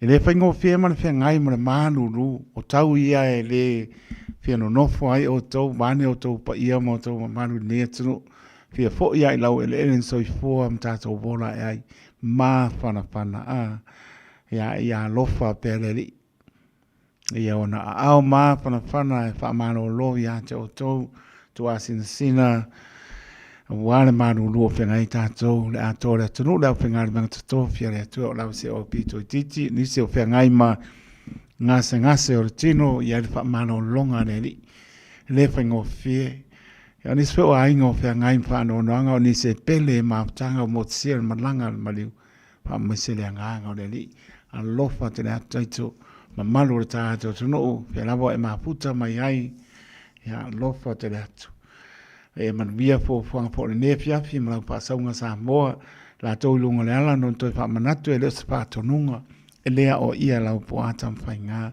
o le fa manatu pea o le telefoni lava e tā ua ia te oe istaimi a ngalo lo sa o lo iau a ao ia le soi fua mo le olo si o ainga ia me sve o nisi o ma lolo tau whio ai e tatangi lo e mua e tari telefoni a ngalo le tā bane e makau kia e matau tia mo tātou uma ma ufo i mātou ngā lue le papea e fautua mātou e sori tū la fono mātou o na leo ngā tasi leo le mātou tau mwhai atu e amare meo lo mātou iai mga lue ai Mō tātou uma lama awal whaongaina telefoni rongo lea.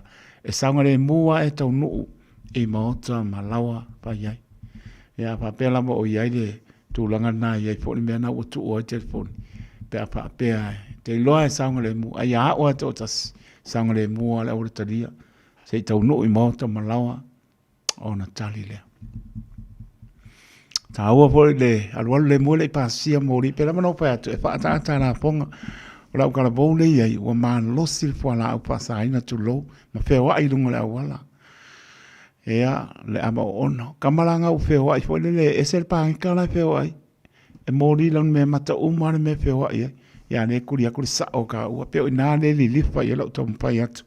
Tai menga lua e mo o manatua pea, pa maanu si au mo tātou. Tā ua le tanga i le tamatau, tanga i langa male, saunga le mū. Ia, tau nu umanuia. Ia, me sifo le whailo tu la pono. Te leo tu pe walu. Me i o sala. Whaptai Peter Stowers, mo le whaamanatu mai o whaala awara ngongu. Whaptai tēne lama. Lau umang whaamanga koe ia se o mangu ma kia kia. Ia masauma, masawhia. Ia lako whaala awara ngongu. Lei ke lese o sea Peter Stowers. Whaamanga koe mai lau whangarunga le radio Samoa. Vai aonge ingaronga. Polo ko whala. Whaptai Peter Stowers, manuia le afiafi.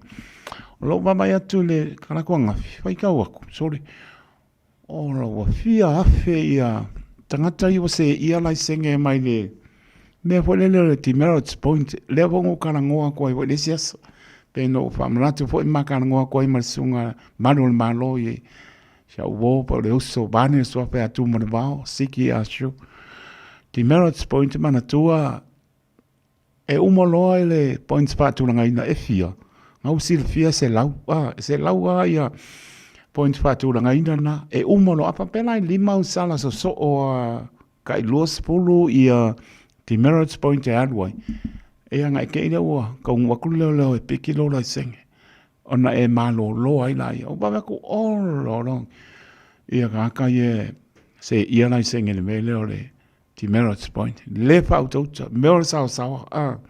Ia wai e po e whaptai, o lau whaptai, e le whaptai whapakainga kakuwale, sori ku la whongo le, i mōli, i lungo le red lights, e leo Ti Merritt's Point, ia ma leo fo ia lae, well, sani melaka amane le kumai ia le policeman, kamaranga e lengi Ti Merritt's Point, a kama fo ia lae kuku e private car, kamaranga e, a moa ina oe whaonga me kamanga le Ti Merritt's Point, i lau salanga e mai.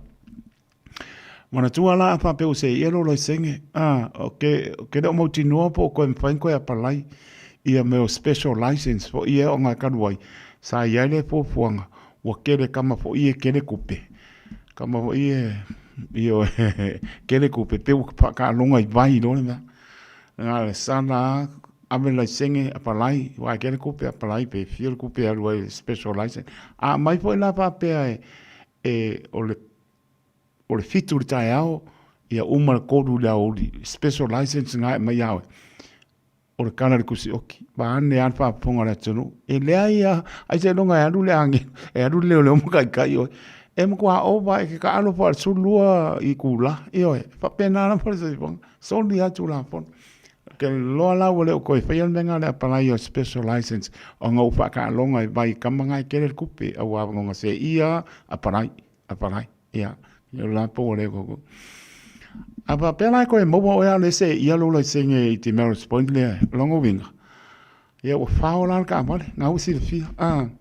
Mana tuala le ko e mo o se ia lo senge wa fa wa ia le se ia lo se.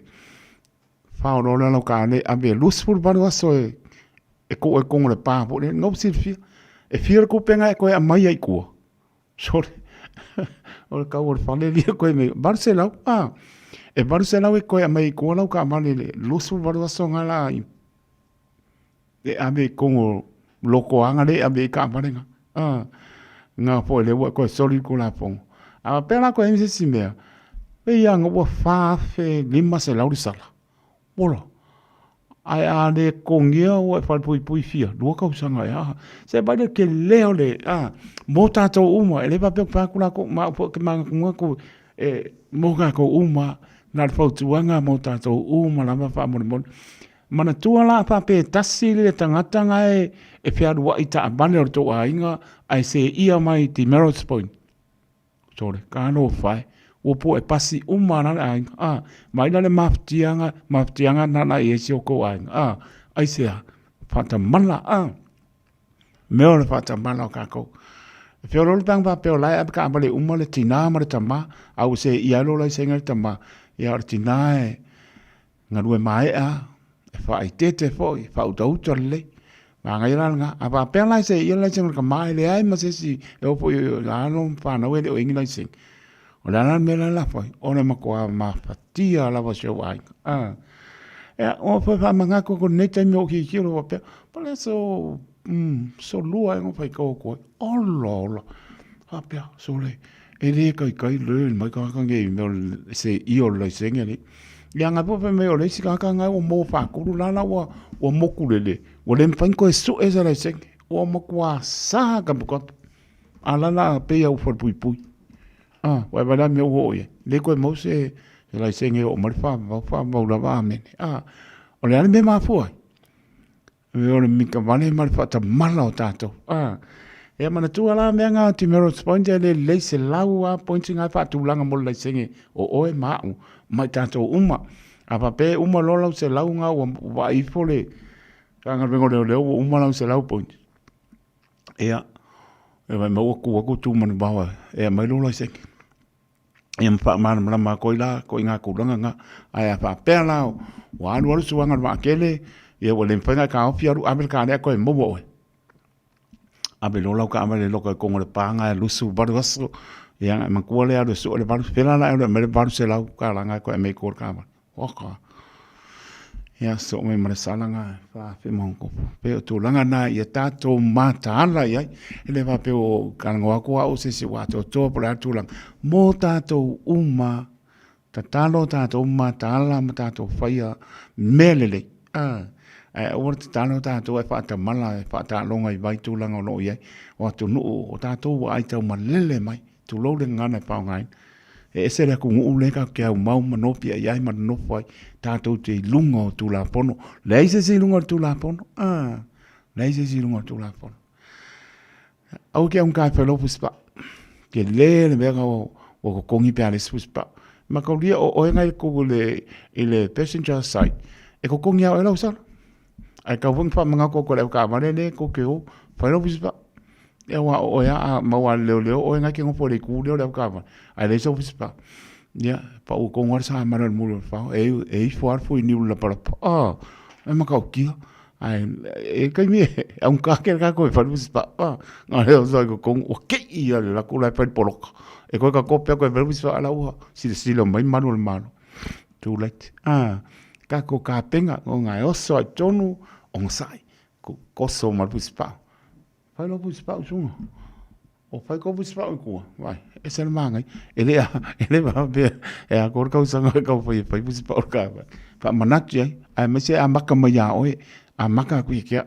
Ai le fai puspa o ai mo i fonga mo o le so puspa o le ka mar. Ko. Fa mer kinga. La fa ku lo ya ko ya la le oportunidade pa que ya afia ku ka fa lenga se pa ka usa os gulimi.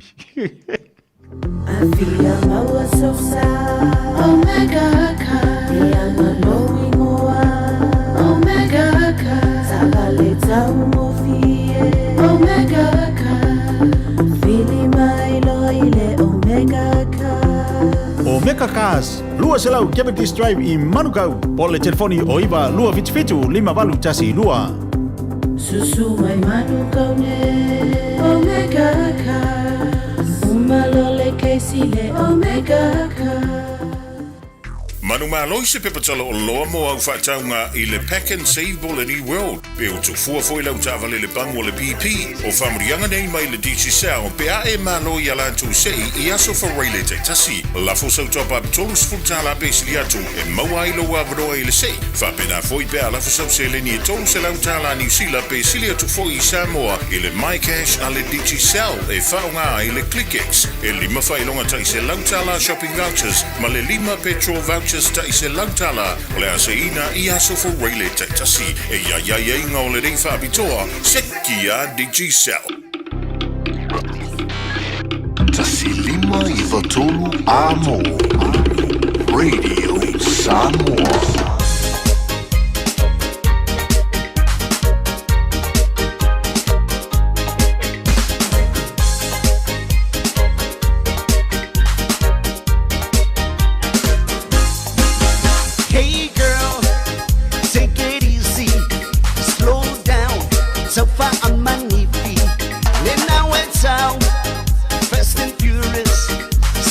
Girl, so please go slow. Hey girl,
fo umakuai.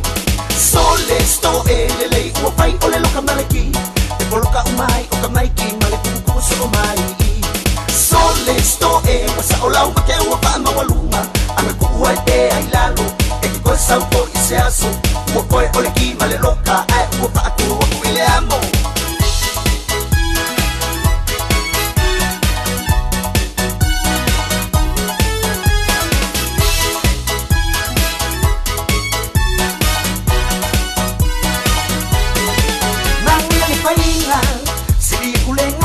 Pede bai, se pe mai ai ka mai ki ele ai sai si e au ai banga ai po. Ole o malo vale pa alue ai, ele ai asme o ai pai kali ala ba ma o ba ai. Ole ai na ole me a te a pai na ku ole bai. Mai lo solo ka o e lo ala ba ole ko mui o. Nei ole le ko ya inga o ka o ale ko e ya ole pai pa. Ka ui ala mala mala ma ko o puli luma ole ai. Sole sto e manga ya o ko pai si o pai pa. Sili kulenga o pai o koe pa po umakuai. Sole sto e lele o pai o le loka malaki. E poloka umai o ka maiki male kukuso o mai. Sole sto e wasa o lau make ua pa mawaluma. Anga kuua e te ai lalo. E ki koe saupo i se aso. Ua koe o le ki male loka ai ua pa atu ua kuile amo. Sole sole se ba ai po o le pepa o si koea ina koe ngā wika po. I pa ako a umangi po i ama pai o le ngā ua po koe o mai po. Leilo lava ole me a pai ua kou le koe o po i le vai. Ai ua pai la mama kou masani kou wha pomi pomi mai i le aki au. Ua pega le pai to le bale koe ale le. Ai a ale mai e vasti. Sole sto e manga ya ua koe pai o si o pai pa. Sili ule ngā ua pai ua koe wha po umakuai. Sole sto e lele ua pai o le loka malaki. E poloka umai o ka maiki male kukuso o mai. Sole sto e wasa o lau make ua pa mawaluma. Anga kuua e te ai lalo. E ki koe saupo i se aso. Ua koe o le ki male loka ai ua pa atu ua kuile amo.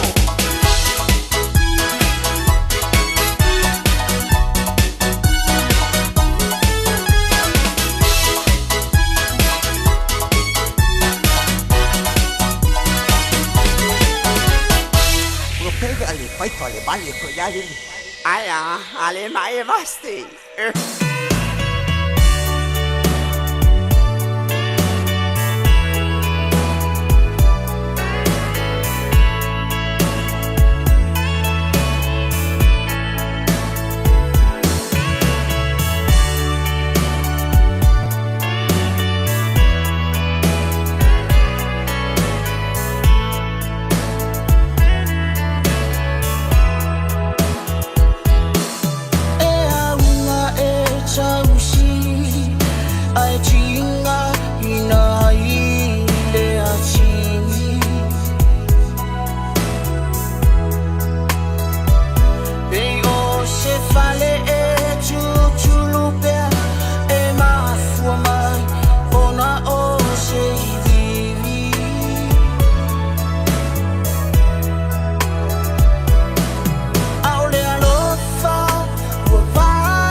se po Mario tai longo e pune to fea e se va popo o volo se kapia poi e se va galizinha kapia le va tai visuale mais fu vale minuto na tane o tu lai va minuto na to sta tua ya mai po le sta tua ale una fata va ya ta tonu o lo mon bien malo ta to no ua sauni fo imano longa le nei po manu lu ya pe lava na fa manatu e tai mi ngalo ya te oe ele a fine po le atale i fo i tai mi fa ma pan ai tu lo lava to fanga te mama tina lai fa ngala tranki ke po e alu de wila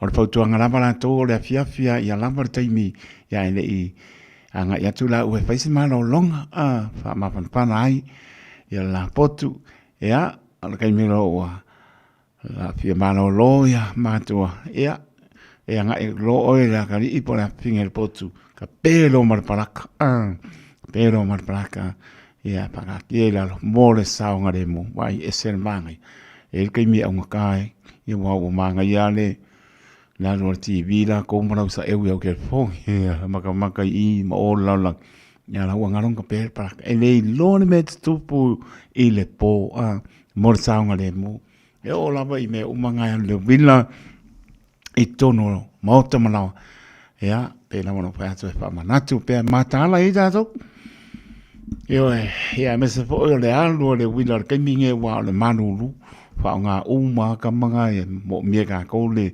ma pana ono o manulu ai matala i da to o le ki marka pe e ma ese wa palaka wa ese le maka ki o ko langa resi tu langa le telefoni ni fale wa mu ai me yo o tato telefoni e fanga ala ola telefoni no la ko para ka ke telefoni na ola moero o ke ir kala dir ke telefoni e maka ukia ai me iti anga pa manato mo tato ya wo e le va wo mo si de la wo fanga ina la telefoni se ma le fo marka ya ola wo e sila ia mai va e ko pa i lo va pe oi whangaro le la manolo o le mko am ka kia le meranga lua whale lenga ma leia mai le lo o nore tu langa le whangaro ke le pong ia lai o lai leo ka penga ke le pong ia e tu sa po ia pe ta pe ke le pong ia la e ko whare po ako o le mka kia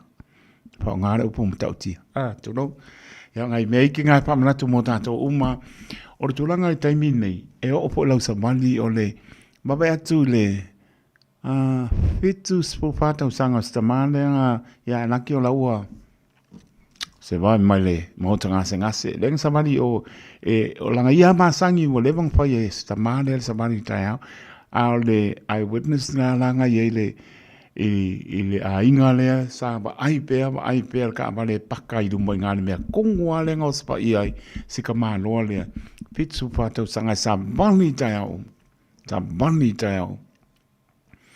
bani tai o lao fia nga ia saunga le mum tonga pina ya ora to te mata lai be alert stay alert e ko lang pa penga ta to te mata lai te mi mata to pe o ia la pa pe o fa ngo fia sa bani saunga le mu de ai e la ngona le mata lai na te alu mo lo mata la au ki aru kuri moi mai pa pe saunga le mu pa pe o ke maro se pa dia ki e aku le ama le ai ma fau le me alo fa le na mai mo tato te ma fau tonu ai a wale fia kama ama ke nge ainga e le kukusa uma ngai ke le lopo o angi e o pe o istanga tama au penga i tono ta bale le ngata le me o la e po i la po ngai matara i tato me lo sa mani la wala le pengo fi o te fa ngai na bale o pure tulu matautia e matautia matala i tato o ki pia sa vali kai mi uma ya se vai la sa vali kausanga pa me o pia kausanga o le masangia ne se koma ya ai ba le ka por al ku ngai ya la me ya wala ki le ma wa sta mane pisu fa ta sanga sini australia nai ba ku fan ma ya to wa pa tai le tu to pe ai wa o mar soi fo kwa ka ngala spa ingal ka wala fa an mar ka pa pe se fo ya pe mai la ai nga le menga sa o spa yes ka male o ka male ale paka I ka o ya le wei wanga spa yes male mo tatou lai me yo lo tatou no pia e man no foi ton a wanga ngo o sai pa so sabati e se pa ngo fi so sabati o le ai manga yo le pia le po e ai fa ngalo se skai mi vo le ki ma fo ton wai a wek sabari nga oi a wek ko sabari wa fia po le au ke e le pa ngo fi ai le lopo ai po anga ka fio ai tabale fa manatu ai mo tatou uma ya lo fa ne I tatou folong tatou e falangolango pa mo le tua a fa mai poto solomonga au te fa mo no lavata mai e ano lua ngata fa mo sili le fa mo le nganga pa ia so san sili le tatano tau to roina I tatou ia so umor so I fomlo so san mai le ma tau tai pe Yesu lo tatou sa ya tatou fo lau pe ma ne atunu o tatou no pe ai ma no foi ya anga le ma pui e lo to so I fo ma lo tatou bona mai le tatou pese lea o tatou mamai lea ai talatu tatou leina pea mo mia na ia lo anga mo ripo neipo ya el kongonga uka o le sisi pia kangor skele pongi ua malu lua tolu pitu tasi lima iwa tolu numero ya pea pia avena ia lo anga ya na ia manori tatou leina malenganga pa aloalo ya mara au mai ai Walter VLT. Marosa I puta alopa. Alopa kako. Oi kalo, fai. E putau o mai lau sunga mal fartua ya taimani. Mangui a fa kai bage na tuga le dia o. Oi kalo, fai. Ia le li o fa no ako lo si fonga ngai ma no si ma. Ko lo si fonga la o na tuga la fonga kai ko mo kaulang. Petai. Ia le li o nai mo rio no mal fartua ia ai morta manoa tau. Ia pa kai la lo pa nga kai ko. Ia nei. Kai la kai ko blo abang ko lo pa nga kai ko la kuma la ombar per ko man ko far. Ai. Pela sunga le pa ko sunga pa nga sa kai le ba e se pa ko aro pa man ko far. Sunga le pa nga ka ala pa man ka man ko far. Sunga pa nga pidi po le ku marle ko far ka so ka si nga sileka.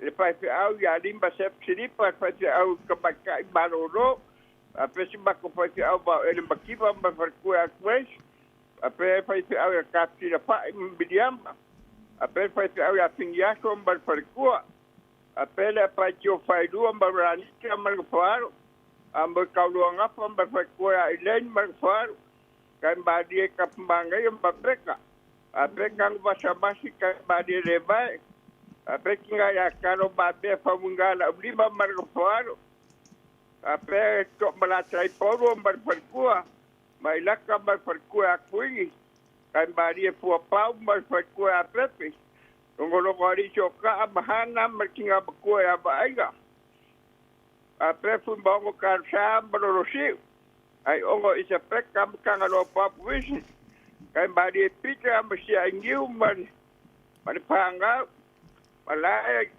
sambut, malam sambut kan badi sambut berpanggap. Kata kan badi berpusim bahaya. Apa panggap? Apa ya kan badi Singapura berperkuah. Mana pemasuri kan Amerika Australia. Leau na pengal leau badi, lepas aku leau badi leau pepe masyarakat basinga, lepas aku leau pepe masyarakat basinga. Apa ya? E fotu le pula mbali boana apre kai bari kari fam komiki mbar perkua kai bari ka apre angela berpangau fam kar ya papel le fombaki ba eseka berpangau apre sia a tebi mbalili ya lo fanga ba kam kai bari kai ko pa kai la kai ko bolo abongo Whaptai tēne lava e tau le mapo i le pēnoa i a whaptai le li o nei lan wha mano longa ia o lua. Lopo tēne mo lua mātua. Manu ia whai mano longa o le pō, pātui a tai mādi e? Ia whapkai ko la ape au lo whaanga kai ko. Ia, soifua ia. Soifua kai ko. Soifua. Mā lōleon sai mai tā lofa? Ka lofa lava e lau. Oi, ka lofa. Kamor makangi. Vane suapa le au, mar patua ia nili mano whalo. Mā lōrfo lau ia o lo mātua. Alo le kiu ke le maluru. Haptai. Pe a runga moso o avangongo ko sao whangama e runga ka mai kiu. Kamor lau sarako. Kamor lau sarako. Sarako le ringa ko e makangi ho. Esa. Le si vai ngal makangi. Ai fefe kwa o roa. Kwa o roa. Wa mai o roa mātua vane suapa le au mano palo. Ria ko le maluru ka ko. Dia, haptai. Nei wha mano longa le ia. Ma whanga pēr I mā kou I mā ua I o ngā awaro. Ia le rii, le au ma rii. E uia ngā whia I mā ori kingo ngā ua mā kukua. Ia awaro. Alofa le rii mō tātou. Haptai. Ia, me siri fui ngai manguia lau sunga le rii awa o ma le wharikua marango whaaro. Nia lava haptai le au. Ia, alo whaaku si o uso ia. Niu ka pua. Niu ka pua I ma le wharikua. Ia, haptai. Lai, mau mai o lo whaanga I kai mea makwai. Ia la ua. Nanga mo ole whaisinga o miu kele koe vea ki e pasinga o whaaka o korea hoi mai rūma. Alo whai. Alo kingo. Alo whai.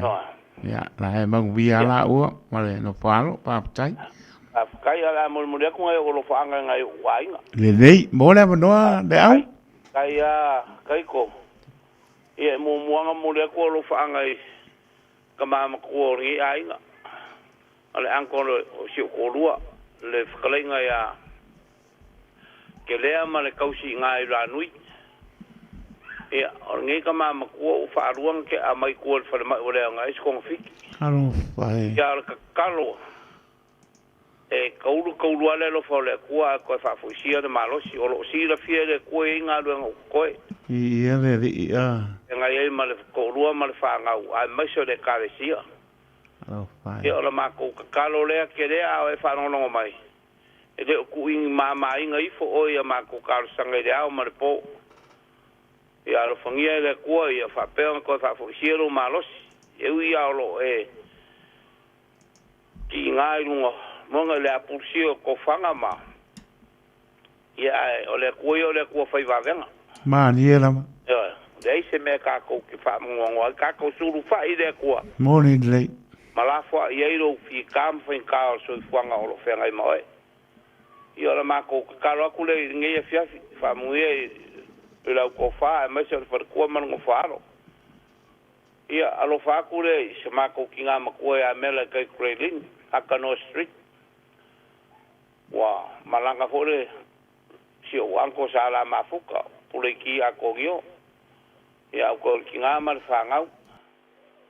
Ia ele ngaka fo ideo siu anti lo loi Wellingkonge a fa fo marichaki mal fangau rotorua oi polerua ia me se fo lo mako au ainga ka apem sala lau ngai au kirangi o le lo ko ngona ngo vavel kai ia o ke lo fa ke de mo ko uma au mai I afu lo ke de ka ko ke puru ngai po Dia na afa fangai ai vi ia ma vi ia I longa lofa monga ngai I ola vala awa kule kai ko kai lama ka ungi no ya ru ke ura wa ko maru pare ko maru ke lau pule le au tai ya lofa tele mo lua pa tu ya ni ai pa mano longa ne ni ya me first ma tu si o to ainga lo ya I pe au lofa le ni pa tu ma lo ai ia ka longa ia fa pe nga bangalo akule akari yo ngi ai ngai le ke fa fonga mai o aka mai o lisi poku. Alo pai. Le linga le ruka usanga le la vale kai ko makau ki ala Ukrainian. Alo pai. Di doi le ngo o ya o winga le mel kamikiki. Di la. Ya le kau singa lo fa de di dong mo wa lo so fu la le ola mana malos.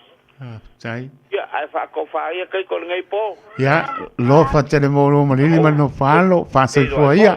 Man via le po Soifua nene. Ia, soifua ia. Soifua le au, soifua. Soifua. Mo le mano sau mai talopa. Talopa taito. Malo soifua, fionga sia kono.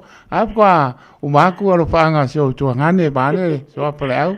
Malo atonina malno falo. Malo lava tautu atu taito. Papai. Malo sinne tula le pia malulu. Ai lava. Ia vili atu lango lango fa malo la por kalami. Ai lava atonina. Olo fanga ele mavai mo siu tomato ina ya fa malo malno falo.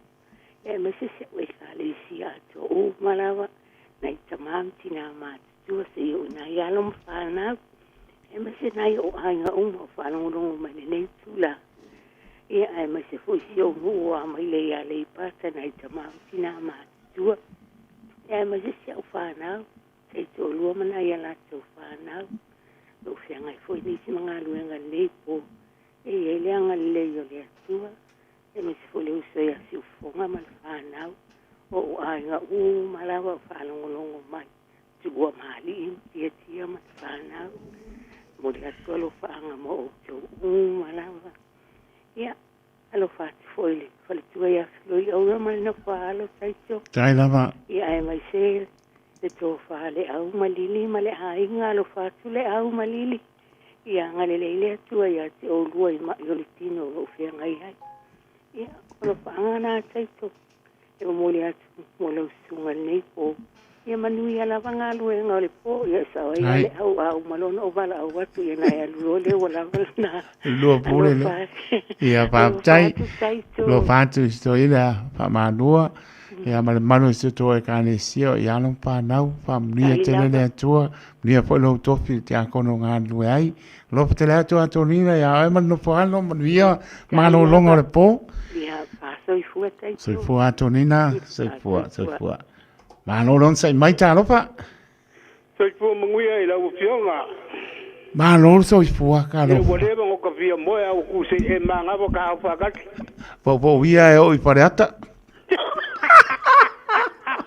Me foi, so ia urungia.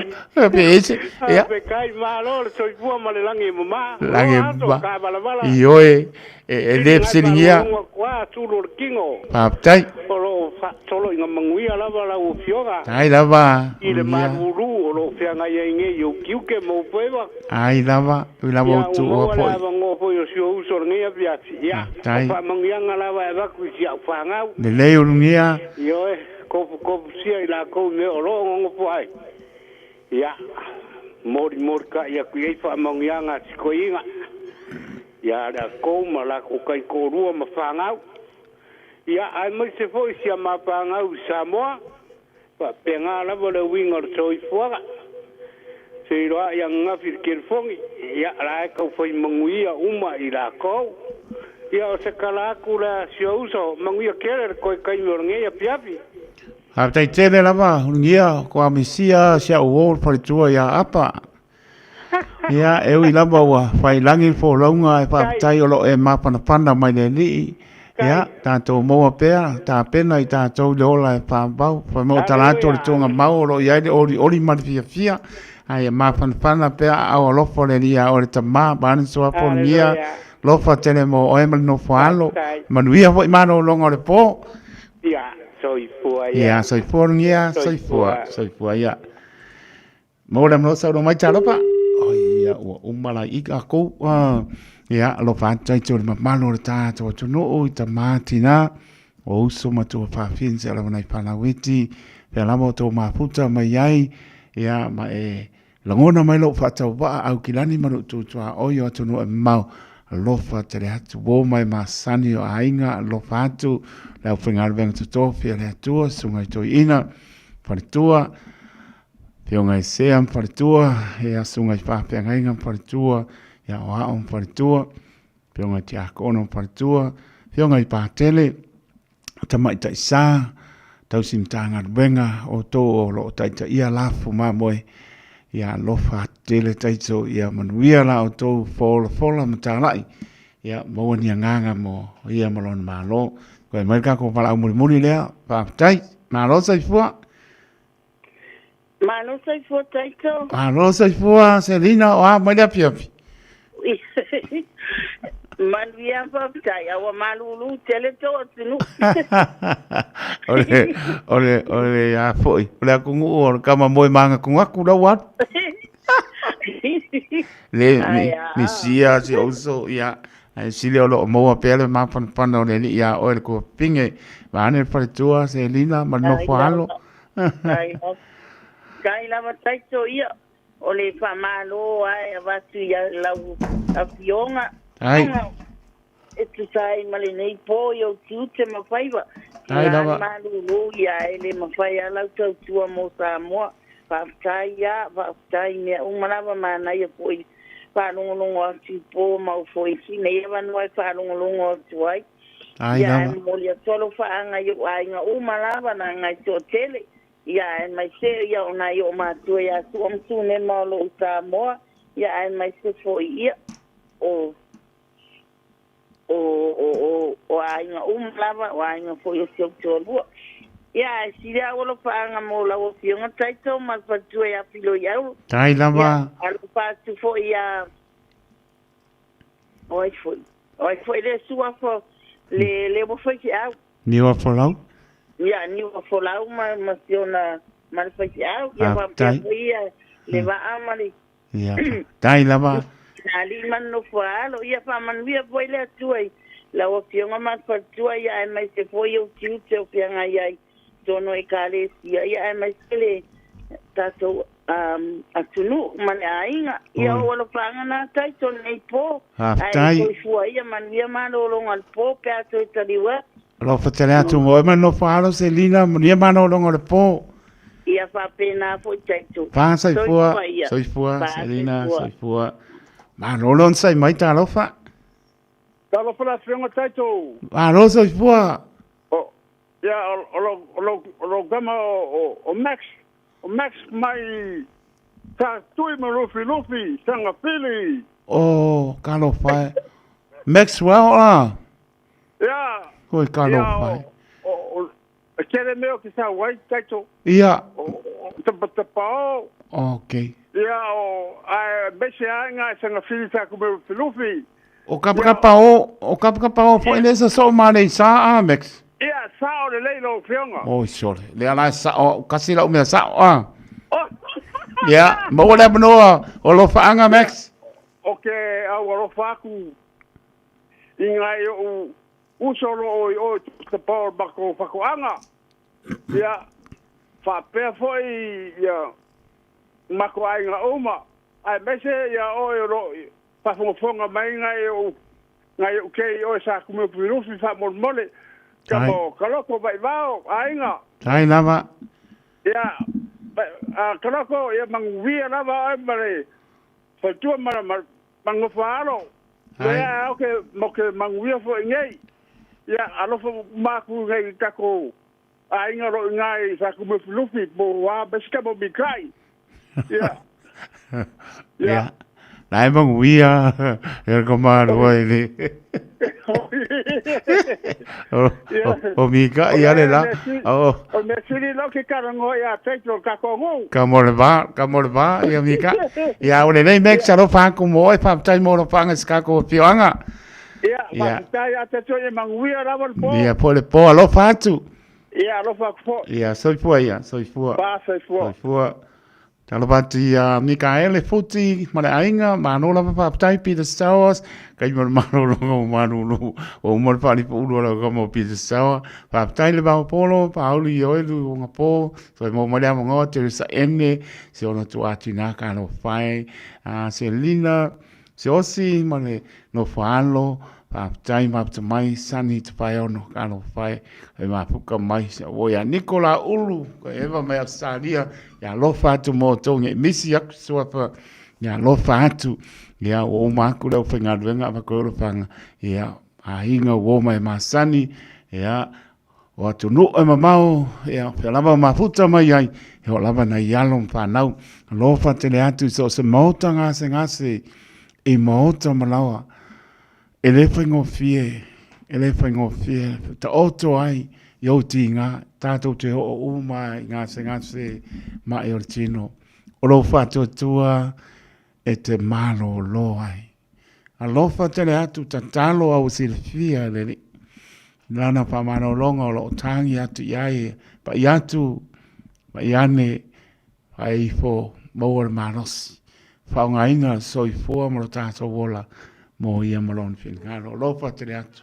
Nisi o ainga o whengai whano noanga, nisi pele maaputanga o motisia marangar mani, mai sere anganga leli. Nā tōro tātou atu noo, au ki rani manu tūtua oio atu noo, ai mamau sa mōna rua le atu Pasifika, o atu noo umo la langi ma le atu noo pia iaina o tātou, a inga wō mai masani.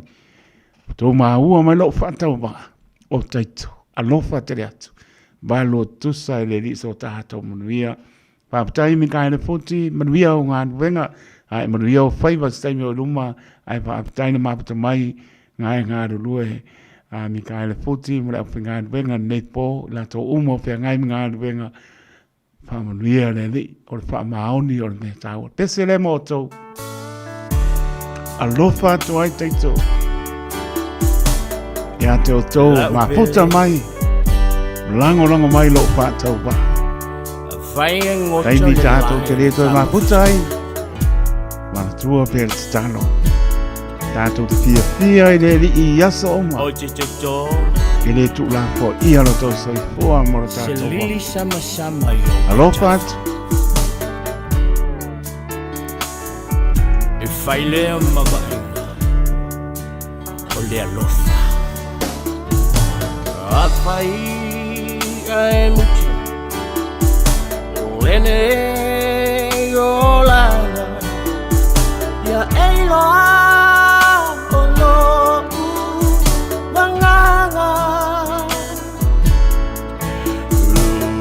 Maona fai waja uetala Objeto ta selili sama samayom Tafa La fai la foie le taia I ame olela Nama chala lona funga Ulena Singa ma eia Te aia so uma Te foi ma leo Ma oi a utofa La fai la foie le taia I ave olela Nama chala lona funga Ulena Singa ma eia Te aia so uma Te foi ma leo Ma oi a utofa Vai lea ma Vailonga Se lo fa tai ile neola Nile manile Ile chama fuchanga Awa ile choi talano Ile pala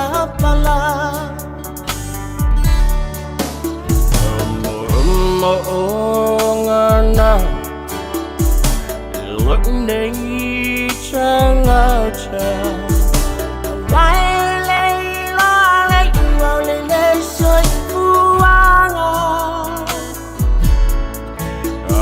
Lên cho vợ sẽ lùi Sa cha phô lâu mây Ta xin lô cha alunga sa alungani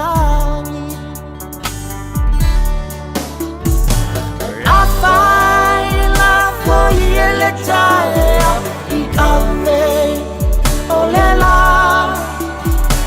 Nama chala lona funga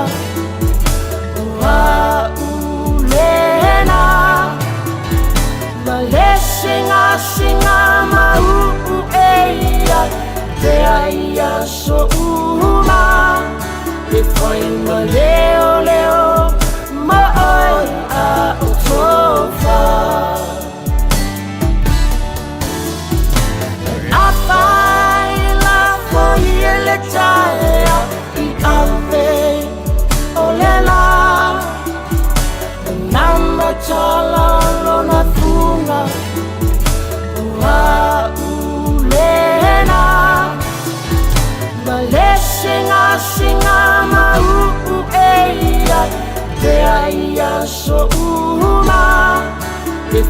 ma leo leo ma ai a o sofa la upele vai ngocho le lai tamocha oji to se lili sama sama yo ota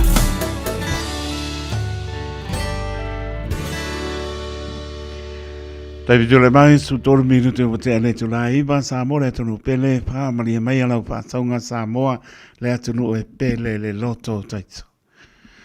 Le alawa stampa i atu o so po utu langona o taito e pa atu ese atu pa mangano le awa una pa tau pa. Mo moonga le loto i a pusia pe i tato le parfani o le fina ngalo leo lo tato atua. Ma le ta ele o le nganga ma le loto e batu lo pa tai. Pangani ai le lama se na ngona. Ta talo i lo tua alofa mai lo patau wa. Ne ia pa lama tso la ngona e pa malia ina lau ta po inga Samoa. Taimi o te ngalua atu ai ma tau tua lo tau pa ia ma lo tau mamanu. La ngona le fia fia. Ai pa apetai, pa apetai tele le tau wanga le lei lo tau alofa mai. Pa mnianga manu paanga. Ta ua lo loto. Pamnia le i la tōra tātou tūnoo, tātou maua pēr fia le i asa uma, ia lofa mai pēr o ia mo i tātou. Manuia mano longa le nei po, pāptai au kuso, Yosua, pāsta au kuso, Yosua, pāptai, mapata mai, lau mau atu, lofa te le atu, mo ima paritua mano whalo. Manuia mano longa le nei po, o ftia i tātou, a awa lofa le nei, Mona alfa mano loe manuia I mano longa le pongsa. Tato au lia le aso a tai au. Tato fō linga pēa I lona alofa malona angala lei. Tato fei loa I pēa I taro sanga. Taito taroto le au auna saifua. Ma ia manuia.